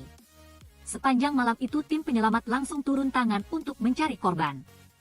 Ketika langit mulai terang tim penyelamat telah menemukan seseorang. Tapi itu hanya Jene, sedangkan adiknya Jeji masih tidak ada kabar. Berdiri di tepi Seulgi tidak bisa tidak khawatir tentang teman baiknya. Dia menangis tanpa henti dan terus memanggil nama Jeji dengan sia-sia. Seulgi benar-benar menyesal karena tidak mengetahui rencana pribadi Jeji ini lebih awal. Sebelumnya Jeji telah diam-diam memasang kamera di ruang operasi. Semuanya telah direkam dan Taejon dicurigai mencuri soal ujian masuk universitas selama 2 tahun terakhir. Selain itu dia juga dicurigai telah membunuh guru Duhuk. Taejon segera ditangkap polisi untuk kepentingan penyelidikan. Reporter mengajukan banyak pertanyaan tetapi dia hanya mengatakan satu kalimat bahwa dia akan mencari putrinya sampai dia menemukan mayatnya. 6 bulan telah berlalu tetapi para reporter dan jurnalis masih terus mendatangi rumah Seulgi untuk wawancara. Namun dia hanya berada di dalam rumah dan tidak muncul. Sementara itu, polisi telah menemukan mayat Jeji tetapi Taejon tidak berpikir itu adalah putrinya. Bagaimanapun, dia sekarang telah beralih ke bisnis yang jujur. Dia sedang bekerja paruh waktu di sebuah restoran dan sedang memikirkan apa yang akan dia lakukan selanjutnya. Choi Kyung telah menemukan jurusan yang cocok untuk dirinya sendiri sehingga dia masuk sekolah hukum.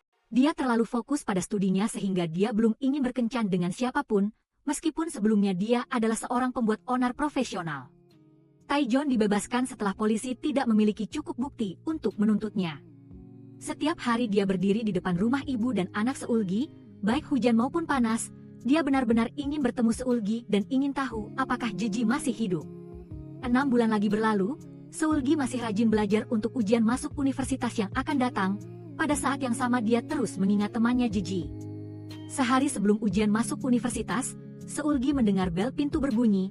Dia langsung berlari keluar untuk melihat dan menemukan sebuah kotak buah di sana. Di dalamnya ada sepasang sepatu baru, sebuah gantungan kunci yang dia berikan kepada Jeji, dan juga foto sebuah pantai yang jauh. Seulgi tersenyum ketika melihat barang-barang ini. Dia tahu bahwa temannya Jeji masih hidup. Dia ada di pantai itu menunggu Seulgi, sahabat karibnya, datang kepadanya. Sampai di sini filmnya sudah berakhir. Jika kalian suka, tolong berikan like dan subscribe ya. Sampai jumpa di film-film berikutnya.